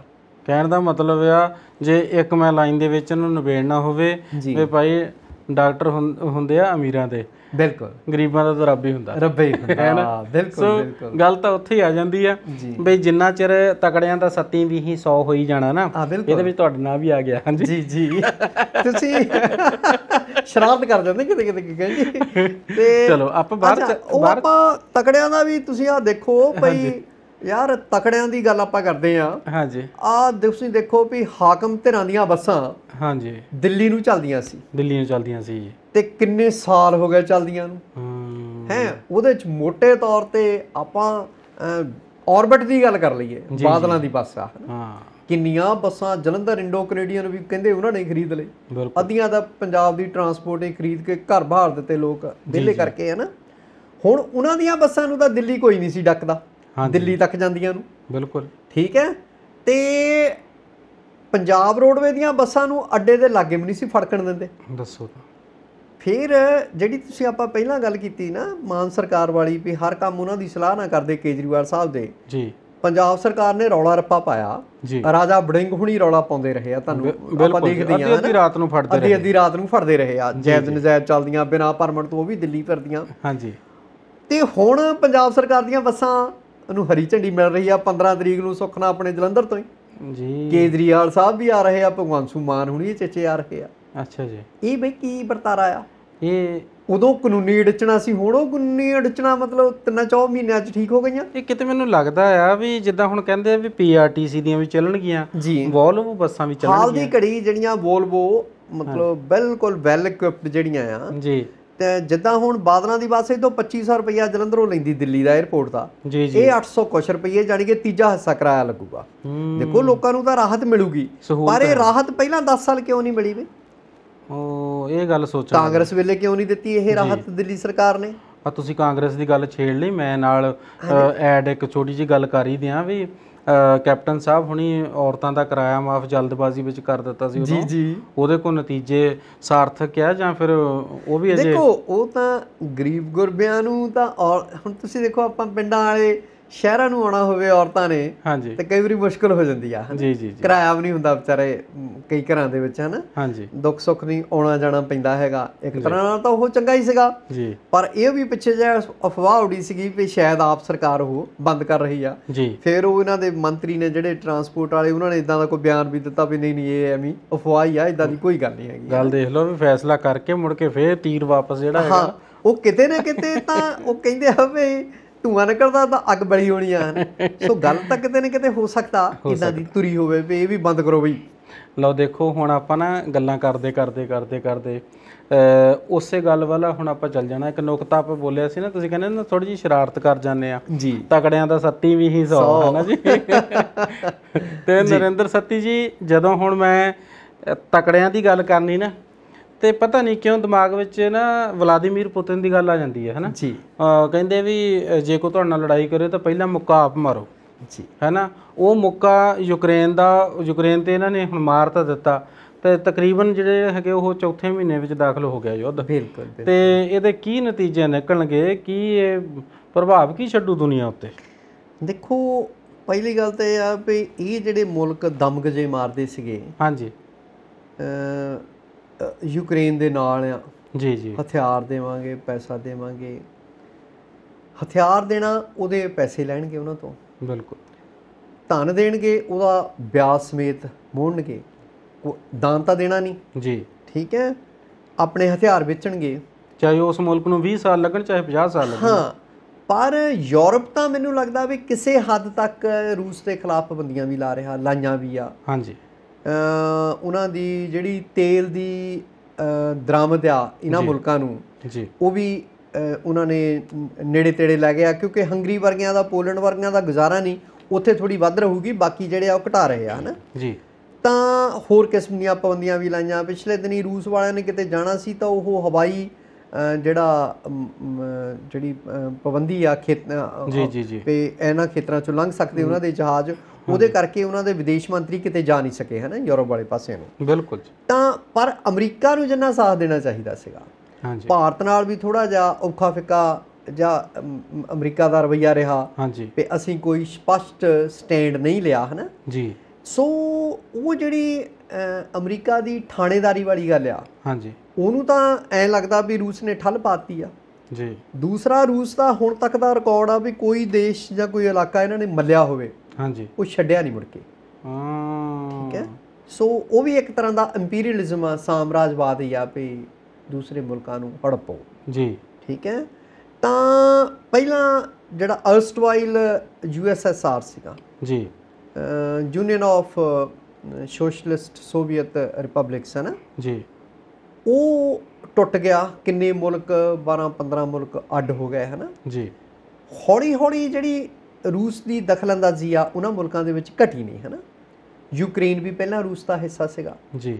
ਇੱਕ ਸਟੇਟ ਜਿਹੜਾ ਉੱਥੇ ਜ਼ਿਆਦਾ ਰੂਸੀ ਬੋਲਦੇ ਆ, ਆਮ ਤੌਰ ਤੇ ਕਲਚਰ ਤਾਂ ਇੱਕੋ ਹੀ ਆ ਹੈ ਨਾ ਇਹਨਾਂ ਸਾਰਿਆਂ ਦਾ। ਬਿਲਕੁਲ। ਪਰ ਜਿੱਦਾਂ ਇੱਕ ਗਰੀਬ ਦੇਸ਼ ਨੂੰ ਦੱਬ ਲੈਣਾ, ਉੱਥੇ ਅਣਿਆਈਆਂ ਮੌਤਾਂ ਮਾਰਨਾ ਲੋਕਾਂ ਨੂੰ, ਔਰਤਾਂ ਨਾਲ ਲੱਖਾਂ ਦੀ ਤਾਦਾਦ ਦੇ ਵਿੱਚ, ਕਹਿੰਦੇ ਅੱਜ ਤੱਕ ਸਭ ਤੋਂ ਵੱਧ ਕਿਸੇ ਜੰਗ ਵਿੱਚ ਜੇ ਬਲਾਤਕਾਰ ਹੋਏ ਆ ਤਾਂ ਉਹ ਯੂਕਰੇਨ ਰੂਸ ਦੀ ਜੰਗ ਦੇ ਵਿੱਚ ਹੋਇਆ ਹੈ ਨਾ ਜੀ। ਅੱਗੇ ਆਪਾਂ ਜਾਣਦੇ ਹਾਂ ਵੀ ਜਾਪਾਨੀਆਂ ਨੇ ਜਦੋਂ ਕੋਰੀਆ ਤੇ ਹਮਲਾ ਕੀਤਾ, ਹੁਣ ਪਿੱਛੇ ਜਾਪਾਨ ਸਰਕਾਰ ਨੂੰ ਮੁਆਵਜ਼ਾ ਦੇਣਾ ਪਿਆ ਉਹਨਾਂ ਔਰਤਾਂ ਨੂੰ, ਬੁੱਢੀਆਂ ਹੋਈਆਂ ਨੂੰ ਜੀ। ਜਾਪਾਨ ਕੋਰੀਆ ਜੰਗ ਦੇ ਵਿੱਚ ਕੋਰੀਅਨ ਔਰਤਾਂ ਦੇ ਨਾਲ ਬਲਾਤਕਾਰ ਹੋਏ ਸੀ ਹੈ ਨਾ ਜੀ। ਸੋ ਔਰਤਾਂ ਦਾ ਕੀ ਕਸੂਰ ਆ, ਬਾਲਾਂ ਦਾ ਨਿੱਕਿਆਂ ਨਿੱਕਿਆਂ ਦਾ ਕੀ ਕਸੂਰ ਆ। ਤੁਸੀਂ ਦੇਖਿਆ ਹੋਣਾ ਵੀ ਜਦੋਂ ਉਜਾੜਾ ਪਿਆ ਲੋਕ ਉੱਥੋਂ ਭੱਜ ਰਹੇ ਆ, ਕਿੱਦਾਂ ਆਪਣੇ ਕੁੱਤੇ ਬਿੱਲੀਆਂ ਜਿਹੜੇ ਆ ਨਾਲ ਪਾਲਤੂ ਲੈ ਕੇ ਭੱਜ ਰਹੇ ਆ ਹੈ ਨਾ। ਤਾਂ ਜਿਹੜਾ ਕੁੱਲ ਮਿਲਾ ਕੇ ਉੱਥੇ ਤਬਾਹੀ ਦਾ ਮੰਜ਼ਰ ਆ ਜੀ, ਦਹਾਕੇ ਲੱਗ ਜਾਣਗੇ ਦੇਸ਼ ਨੂੰ ਮੁੜ ਕੇ ਉੱਭਰਨ ਲਈ। ਤਾਂ ਜਿਹੜਾ ਭਾਰਤ ਬਾਰੇ ਆ, ਆਪਾਂ ਪਹਿਲਾਂ ਵੀ ਗੱਲ ਕਰਦੇ ਸੀਗੇ ਵੀ ਭਾਰਤ ਦੇ ਕਿੰਨੇ ਵਿਦਿਆਰਥੀ ਉੱਥੇ ਪੜ੍ਹਦੇ ਸੀਗੇ ਜੀ, ਉਹ ਜਿੰਨਾ ਜਿਹੋ ਜਿਹਾ ਰਵੱਈਆ ਜਾਂ ਜਿੱਦਾਂ ਦੀ ਤਵੱਕੋ ਵਿਦਿਆਰਥੀਆਂ ਵੱਲੋਂ ਕੀਤੀ ਜਾਂਦੀ ਸੀ, ਉਹ ਯੂਕਰੇਨ ਦੇ ਲੋਕਲ ਲੋਕਾਂ ਨੇ ਭਾਰਤੀ ਵਿਦਿਆਰਥੀਆਂ ਦਾ ਉਹਨਾਂ ਸਾਥ ਨਹੀਂ ਦਿੱਤਾ ਹੀ ਨਹੀਂ। ਬਲਕਿ ਦੇਖੋ ਅਸੀਂ ਵੀ ਜਿਹੜਾ ਆਪਰੇਸ਼ਨ ਗੰਗਾ ਚਲਾਇਆ ਉਹ ਵੀ ਮੈਨੂੰ ਲੱਗਦਾ ਵੀ ਥੋੜਾ ਜਿਹਾ ਲੇਟ ਹੋ ਗਏ ਜੀ। ਸਾਨੂੰ ਪਹਿਲਾਂ ਜਿਹੜਾ ਹੈ ਇਹ ਰੈਸਕਿਊ ਕਰ ਲੈਣਾ ਚਾਹੀਦਾ। ਬਿਲਕੁਲ, ਉਹ ਆਪਣਾ 10 ਦਿਨ ਲੇਟ ਸ਼ੁਰੂ ਹੁੰਦਾ। ਹਾਂਜੀ ਠੀਕ ਹੈ ਨਾ। ਤੇ ਜਿਸ ਵੇਲੇ ਯੂਕਰੇਨ ਦੇ, ਹੁਣ ਦੇਖੋ ਜ਼ੈਲੈਂਸਕੀ ਨੇ ਸਟੈਂਡ ਲੈ ਲਿਆ ਯੂਕਰੇਨ ਤੋਂ, ਤੇ ਉਸ ਤੋਂ ਬਾਅਦ ਵਿੱਚ ਜਦੋਂ ਵਲਾਦੀਮੀਰ ਪੁਤਨ ਦੀ ਗੱਲ ਆਈ ਤਾਂ ਉਹਨੇ ਅਟੈਕ ਕਰ ਦਿੱਤਾ। ਉਸ ਤੋਂ ਬਾਅਦ ਵਿੱਚ ਜੋ ਅਸੀਂ ਖਬਰਾਂ ਦੇ ਵਿੱਚ ਦੇਖਿਆ, ਜੋ ਸੋਸ਼ਲ ਮੀਡੀਆ ਉੱਤੇ ਦੇਖਿਆ, ਜੋ ਆਲੇ ਦੁਆਲੇ ਦੇਖਿਆ, ਜੋ ਅਸੀਂ ਬਿਆਨ ਦੇਖੇ, ਫਿਰ ਇੱਕ ਵੇਲਾ ਇਹ ਵੀ ਆਇਆ ਕਿ ਜਿਸ ਵੇਲੇ ਯੂਐਨਓ ਦੇ ਵਿੱਚੋਂ ਸਾਰਿਆਂ ਨੇ ਵਾਕਆਊਟ ਕਰ ਦਿੱਤਾ ਸਿਰਫ ਜ਼ੈਲੈਂਸਕੀ ਦੇ ਹੱਕ ਦੇ ਵਿੱਚ। ਫਿਰ ਹੌਲੀ ਹੌਲੀ ਚੱਲਦਾ ਜਿਹੜਾ ਹੈ ਉਹ ਸਪਲਾਈ ਹਥਿਆਰਾਂ ਦੀ ਦੌੜ ਸ਼ੁਰੂ ਹੋ ਗਈ। ਸੋ ਜਦੋਂ ਸਪਲਾਈ ਸ਼ੁਰੂ ਹੋ ਗਈ ਉਸ ਤੋਂ ਬਾਅਦ ਵਿੱਚ ਹੁਣ ਜਿਹੜਾ ਯੂਕਰੇਨ ਹੈ ਉਹ ਪਲਟਵਾਰ ਕਰ ਤਾਂ ਰਿਹਾ। ਉੱਥੇ ਰਸ਼ੀਆ ਵਾਲੇ ਕਹਿ ਰਹੇ ਆ ਵੀ ਅਮਰੀਕਾ ਜਿਹੜਾ ਹੈ ਉਹ ਪ੍ਰੋਕਸੀ ਵਾਰ ਉੱਥੇ ਕਰ ਰਿਹਾ। ਹਾਂਜੀ। ਪਰ ਕਿਤੇ ਨਾ ਕਿਤੇ ਲੱਗਦਾ ਵੀ ਇਹਦਾ ਜਿਹੜਾ ਇੱਕ ਮੈਸੇਜ ਆ ਉਹ ਸਾਰੀ ਦੁਨੀਆ ਦੇ ਵਿੱਚ ਜਾ ਰਿਹਾ ਵੀ ਸਾਡੇ ਨਾਲੋਂ ਜਿਹੜੇ ਇੱਕ ਵਧੀਆ ਡਿਵੈਲਪਡ ਕੰਟਰੀਜ਼ ਜਿਹੜੇ ਨੇ ਉਹ ਜੇ ਆਪਸ ਵਿੱਚ ਹੀ ਇੱਦਾਂ ਖਿੱਚੋ ਤਾਣ ਦੇ ਨਾਲ ਆਪਸ ਵਿੱਚ ਹੀ ਲੜਦੇ ਪਏ ਨੇ ਤਾਂ ਅਸੀਂ ਤਾਂ ਫਿਰ ਮੇਰਾ ਖਿਆਲ ਬਹੁਤ ਪਿੱਛੇ ਰਹਿ ਜਾਂਦੇ ਹਾਂ। ਇਸ ਨੁਕਤਾ ਨਿਗਾਹ ਤੋਂ ਦੇਖਿਆ ਜਾਵੇ ਤਾਂ ਆਪਾਂ ਬਹੁਤ, ਇਹਦਾ ਮਤਲਬ ਅਸੀਂ ਤਾਂ ਪਾਕਿਸਤਾਨ ਦੇ ਨਾਲ ਤਾਂ ਸਾਡੇ ਸੰਬੰਧ ਫਿਰ ਬਹੁਤ ਵਧੀਆ ਸਵੱਲੇ ਆ। ਬਿਲਕੁਲ ਬਿਲਕੁਲ, ਘੱਟੋ ਘੱਟ ਆਪਾਂ ਇਦਾਂ ਦੀ ਜਿਹੜੀ ਆ ਖੋ ਖਿੰਚ ਤਾਂ ਨਹੀਂ ਚੱਲਦੀ ਨਾ ਉੱਥੇ। ਗਲਤੀ ਨਾਲ ਚੱਲ ਜਾਏ ਤਾਂ ਚੱਲ ਜਾਏ, ਤੇ ਗਲਤੀ ਨਾਲ ਚੱਲ ਜਾਏ ਤਾਂ ਭਾਵੇਂ ਚੱਲ ਜਾਏ। ਪਰ ਅੰਬਾਲਿਓ ਦੇਖੋ, ਅੰਬਾਲਿਓ ਮਜ਼ਾਈ ਚੱਲੀ ਜੀ ਤਾਂ ਜਾ ਕੇ ਡਿੱਗੀ ਉਹ ਕਿੱਥੇ ਚੰਨੋ ਪਿੰਡ ਦੇ ਗਏ, ਚੰਨੋ ਪਿੰਡ ਦੇ ਵਿੱਚ ਜਾ ਕੇ ਹੈ ਨਾ। ਉਹ ਕਹਿੰਦੇ ਜੀ ਗਲਤੀ ਹੋ ਗਈ ਜੀ ਸਰ ਤੋਂ। ਹਾਂਜੀ, ਚਲੋ ਮਾਫੀ ਮੰਗ ਲਈ। ਹਾਂਜੀ, ਤੇ ਉਹ ਗੱਲ ਨੱਪੀ ਗਈ ਹੈ ਨਾ। ਹਾਂਜੀ। ਸੋ ਇਹ ਆ ਵੀ ਦੇਖੋ ਜਿਹੜਾ ਹੁਣ ਸਮਾਂ ਲੰਘ ਰਿਹਾ ਜੀ, 2022 ਜਿਹੜਾ ਉਹ ਵੀ ਅੱਧਾ ਲੰਘ ਗਿਆ ਹੈਗਾ। ਇਹ ਸਮਾਂ ਤਾਂ ਦੁਨੀਆ ਨੇ ਕਿੰਨੀ ਤਰੱਕੀ ਕੀਤੀ ਆ, ਸਾਇੰਸ ਨੇ ਕਿੰਨੀ ਤਰੱਕੀ ਕੀਤੀ ਆ, ਹੋਰ ਗ੍ਰਹਿਆਂ ਤੇ ਜੀਵਨ ਲੱਭ ਰਹੇ ਆ ਆਪਾਂ ਹੈ ਨਾ ਜੀ, ਚੰਦ ਤੇ ਬਸਤੀਆਂ ਬਣਾਉਣ ਨੂੰ ਫਿਰਦੇ ਆ ਆਪਾਂ ਹੈ ਨਾ। ਬਿਲਕੁਲ। ਤਾਂ ਇਹੋ ਜਿਹੇ ਸਮਿਆਂ ਦੇ ਵਿੱਚ ਅਜੇ ਵੀ ਤਕੜਾ ਮਾੜੇ ਨੂੰ ਢਾਵੇ ਹੈ ਨਾ। ਜਰਵਾਣੇ ਜਿਹੜੇ ਆ ਉਹ ਸਾਹ-ਸਤਹੀਣ ਲੋਕਾਂ ਤੇ ਹਮਲੇ ਕਰਨ ਹੈ ਨਾ ਜੀ, ਮਾੜੇ ਮੁਲਕਾਂ ਨੂੰ ਤਕੜੇ ਮੁਲਕ ਨੱਪਣ ਜੀ। ਇਹ ਆਲਮੀ ਵਰਤਾਰਾ ਆ, ਹਾਲੇ ਵੀ ਚੱਲ ਰਿਹਾ ਹੈ ਨਾ ਜੀ। ਤੇ ਉਦੋਂ ਕਿਉਂਕਿ ਕਹਿੰਦੇ ਹੁੰਦੇ ਆ ਵੀ ਜਿੱਦਾਂ ਹੁਣ ਈਰਾਨ ਦੀ ਗੱਲ ਲੈ ਲਓ। ਹਾਂਜੀ। ਭਈ ਈਰਾਨ ਦੇ ਵਿੱਚ ਕੀ ਹੋਇਆ, ਕੱਲ੍ਹ ਪਰਸੋਂ ਹੀ ਵੋਟਿੰਗ ਹੋ ਕੇ ਹਟੀ ਆ ਵੀ ਉਹਦੀ ਨਿਖੇਧੀ ਕਰਨ ਨੂੰ, ਭਈ ਜਿਹ 'ਚ ਭਾਰਤ ਨੇ ਹਿੱਸਾ ਨਹੀਂ ਲਿਆ, ਨਾ ਆਪਣੇ ਗੁਆਂਢੀ ਮੁਲਕ ਪਾਕਿਸਤਾਨ ਨੇ ਹਿੱਸਾ ਲਿਆ। ਚੀਨ ਤੇ ਰੂਸ ਨੇ ਉਹਦੇ ਵਿਰੁੱਧ ਵੋਟ ਪਾਈ ਆ ਈਰਾਨ ਦੇ ਵੀ ਇਹਦੇ ਜਿਹੜੇ ਅਣ ਐਲਾਨੇ ਪਰਮਾਣੂ ਟਿਕਾਣੇ ਹੈਗੇ ਆ ਜੀ, ਤੇ ਵੀ ਉਹ ਮਾੜੀ ਗੱਲ ਹੈਗੀ ਆ, ਉਹ ਨਿਖੇਧੀ ਮਤੇ 'ਚ ਆਪਾਂ ਹਿੱਸਾ ਨਹੀਂ ਲਿਆ। ਇਸ ਤਰ੍ਹਾਂ ਮਾੜੇ ਮੁਲਕ ਨੂੰ ਨੱਪਣਾ, ਈਰਾਨ ਬਾਰੇ ਇੱਦਾਂ ਦੀਆਂ ਗੱਲਾਂ ਹੁੰਦੀਆਂ ਹਨ ਜੀ। ਫਿਰ ਰੂਸ, ਚੀਨ, ਜਾਪਾਨ, ਕੋਰੀਆ, ਅਮਰੀਕਾ ਵਾਲਿਆਂ ਦੇ ਜਿਹੜੇ ਪਰਮਾਣੂ ਟਿਕਾਣੇ ਆ ਉਹ ਕਿਉਂ ਨਹੀਂ ਜਿਹੜੇ ਖਤਮ ਹੁੰਦੇ? ਉਹ ਪੈਦਾਵਾਰ ਕਰੀ ਜਾ ਰਹੇ ਆ, ਉਹਦਾ ਰੌਲਾ ਵੀ ਨਹੀਂ ਪੈਂਦਾ ਕਦੀ ਜੀ। ਈਰਾਨ ਜਾਂ ਪਾਕਿਸਤਾਨ ਜੇ ਕੋਈ ਪਰਮਾਣੂ ਹਥਿਆਰ ਬਣਾਉਂਦੇ ਆ ਉਹਦਾ ਪੈਂਦਾ ਰੌਲਾ ਹੈ ਨਾ ਜੀ। ਉਹ ਕਿਉਂ ਰੌਲਾ ਪੈਂਦਾ ਹੈਗਾ ਹੈ ਨਾ? ਇਹਦਾ ਮਤਲਬ ਇਹ ਆ ਵੀ ਤਕੜੇ ਜੋ ਮਰਜ਼ੀ ਕਰੀ ਜਾਣ ਜੀ, ਗਰੀਬ ਮੁਲਕਾਂ ਨੂੰ ਕੋਈ ਹੱਕ ਨਹੀਂ ਹੈਗਾ ਹੈ ਨਾ।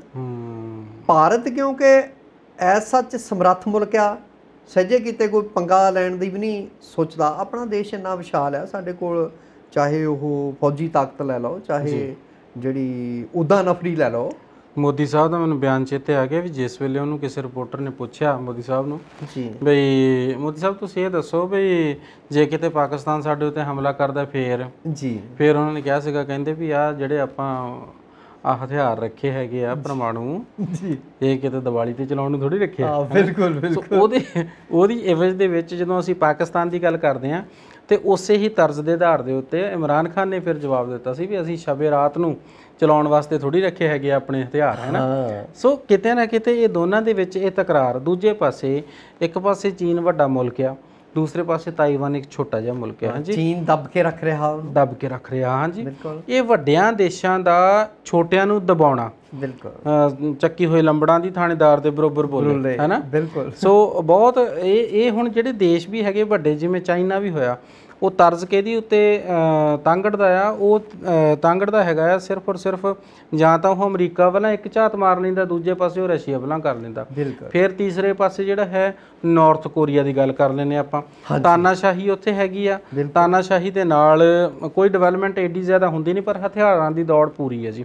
ਤੇ ਜੇ ਆਪਾਂ ਬਾਕੀ ਮੁਲਕਾਂ ਦੇ ਨਾਲੋਂ ਆਪਣੇ ਮੁਲਕ ਨੂੰ ਥੋੜਾ ਜਿਹਾ ਰੈਕੋਗਨਾਈਜ਼ ਕਰਨਾ ਹੋਵੇ ਇੱਕ ਹਾਸ਼ੀਏ ਦੇ ਉੱਤੇ ਲਿਜਾ ਕੇ ਤੇ ਉਹ ਮੈਪ ਬਣਾ ਲਈਏ, ਤਾਂ ਆਪਣਾ ਮੁਲਕ ਲੱਗਦਾ ਨਹੀਂ ਤੁਹਾਨੂੰ ਵੀ ਕਿ ਇੱਕ ਧਰਮ ਦੇ ਆਧਾਰ ਦੇ ਉੱਤੇ, ਅਨੇਕਤਾ 'ਚ ਏਕਤਾ ਦੇ ਆਧਾਰ ਦੇ ਉੱਤੇ, ਭਾਈਚਾਰਕ ਸਾਂਝ ਦੇ ਆਧਾਰ ਦੇ ਉੱਤੇ, ਇੱਕ ਝੰਡੇ ਹੇਠਾਂ ਇਕੱਠੇ ਹੋਣ ਦੇ ਆਧਾਰ ਦੇ ਉੱਤੇ, ਜਾਂ ਫਿਰ ਅਸੀਂ ਟੈਕਨੋਲੋਜੀ ਦੇ ਆਧਾਰ ਦੇ ਉੱਤੇ। ਤੇ ਸਾਡੇ ਜਿਵੇਂ ਹੁਣ ਇੱਥੋਂ ਦੇ ਜਿਹੜੇ ਹੈਗੇ ਬਹੁਤ ਸਾਰੇ ਇਹੋ ਜਿਹੇ ਪੰਜਾਬੀ ਨੇ ਜਿਹੜੇ ਬਾਹਰ ਵਸੇ ਨੇ, ਹੈ ਨਾ, ਬਾਹਰ ਜਾ ਕੇ ਉਹਨਾਂ ਨੇ ਵੱਡੇ ਵੱਡੇ ਜਿਹੜੇ ਹੈ ਉਹ ਸ਼ੋਰੂਮ ਖੋਲੇ ਨੇ, ਟਰਾਂਸਪੋਰਟਰ ਨੇ ਵੱਡੇ ਵੱਡੇ ਜਿਹੜੇ ਹੈ ਨਾ, ਵੱਡੇ ਕਾਰੋਬਾਰ ਆ, ਜ਼ਮੀਨਾਂ ਆ। ਟੁੱਟ ਬ੍ਰਦਰਸ ਦੀ ਅਮਰੀਕਾ ਸਭ ਤੋਂ ਵੱਧ ਜ਼ਮੀਨ। ਹਾਂਜੀ, ਹੁਣ ਆਪਾਂ ਸਾਰਿਆਂ ਦੀ ਜੇ ਆਪਾਂ ਗੱਲ ਕਰ ਲਈਏ, ਕੀ ਤੁਹਾਨੂੰ ਲੱਗਦਾ ਨਹੀਂ ਵੀ ਅਸੀਂ ਵਿਕਸਿਤ ਹੋਣ ਵੱਲ ਜਾ ਰਹੇ ਹਾਂ ਪੂਰਨ ਤੌਰ ਦੇ ਉੱਤੇ? ਨਹੀਂ, ਦੇਖੋ ਇਹਦੇ 'ਚ ਤਾਂ ਕੋਈ ਦੋ ਰਾਵਾਂ ਹੀ ਨਹੀਂ ਗਿਆ। ਵਿਕਸਿਤ ਆਪਾਂ ਵਿਕਾਸ ਦੀਆਂ ਲੀਹਾਂ 'ਤੇ ਆ। ਹਾਂਜੀ, ਤੇ ਆਉਣ ਵਾਲਾ ਸਮਾਂ ਜਿਹੜਾ ਆ ਉਹ ਚੰਗਾ ਹੀ ਆਏਗਾ। ਦੂਸਰਾ ਇਹ ਆ ਵੀ ਸਰਕਾਰਾਂ ਦੀ ਜੇ ਮਨਸ਼ਾ ਹੋਵੇ ਦੇਸ਼ ਨੂੰ ਤਰੱਕੀ ਦੀਆਂ ਲੀਹਾਂ 'ਤੇ ਪਾਉਣ ਦੀ, ਲੋਕਾਂ ਨੂੰ ਘੱਟ ਲੁੱਟਣ ਦੀ। ਕੱਲ ਪਰਸੋਂ ਕੋਈ ਉਹਨਾਂ ਦੀ ਬਰਾਕ ਓਬਾਮਾ ਹੋਰਾਂ ਦੀ ਕਿਤਾਬ ਆਈ ਆ ਜੀ, ਉਹਨਾਂ ਨੇ ਭਾਰਤ ਦੀ ਨਿਖੇਧੀ ਕੀਤੀ ਆ ਭਾਰਤੀ ਸਰਮਾਏਦਾਰਾਂ ਦੀ, ਹੈ ਨਾ, ਆਪਣੀ ਕਿਤਾਬ ਦੇ ਵਿੱਚ। ਸੋਸ਼ਲ ਮੀਡੀਆ ਤੇ ਵੀ ਉਹ ਘੁੰਮ ਰਹੀ ਆ ਗੱਲ ਜੀ। ਉਹ ਕਹਿੰਦੇ ਵੀ ਭਾਰਤ ਦੇ ਬਹੁਤਾਤ ਲੋਕਾਂ ਦੀ ਗਰੀਬੀ ਦਾ ਕਾਰਨ ਉੱਥੋਂ ਦੇ ਥੋੜੇ ਜਿਹੇ ਅਮੀਰ ਨੇ, ਹੈ ਨਾ ਜੀ, ਭਈ ਉਹਨਾਂ ਨੂੰ ਉਹਨਾਂ ਦੇ ਹੱਕਾਂ ਤੋਂ ਬਿਰਵਿਆਂ ਰੱਖ ਕੇ ਇਹ ਲੋਕ ਉਹਨਾਂ ਦਾ ਆਰਥਿਕ ਸ਼ੋਸ਼ਣ ਕਰਕੇ ਅਮੀਰ ਹੋਏ ਆ ਜੀ। ਵੀ ਕੁਛ ਲੋਕ ਤਾਂ ਇੱਥੇ ਸੁਰਗ ਭੋਗ ਰਹੇ ਆ, ਹਾਂਜੀ, ਬਾਕੀ ਲੋਕ ਨਰਕ ਭੋਗ ਰਹੇ ਨੇ, ਹੈ ਜੀ ਜੀ।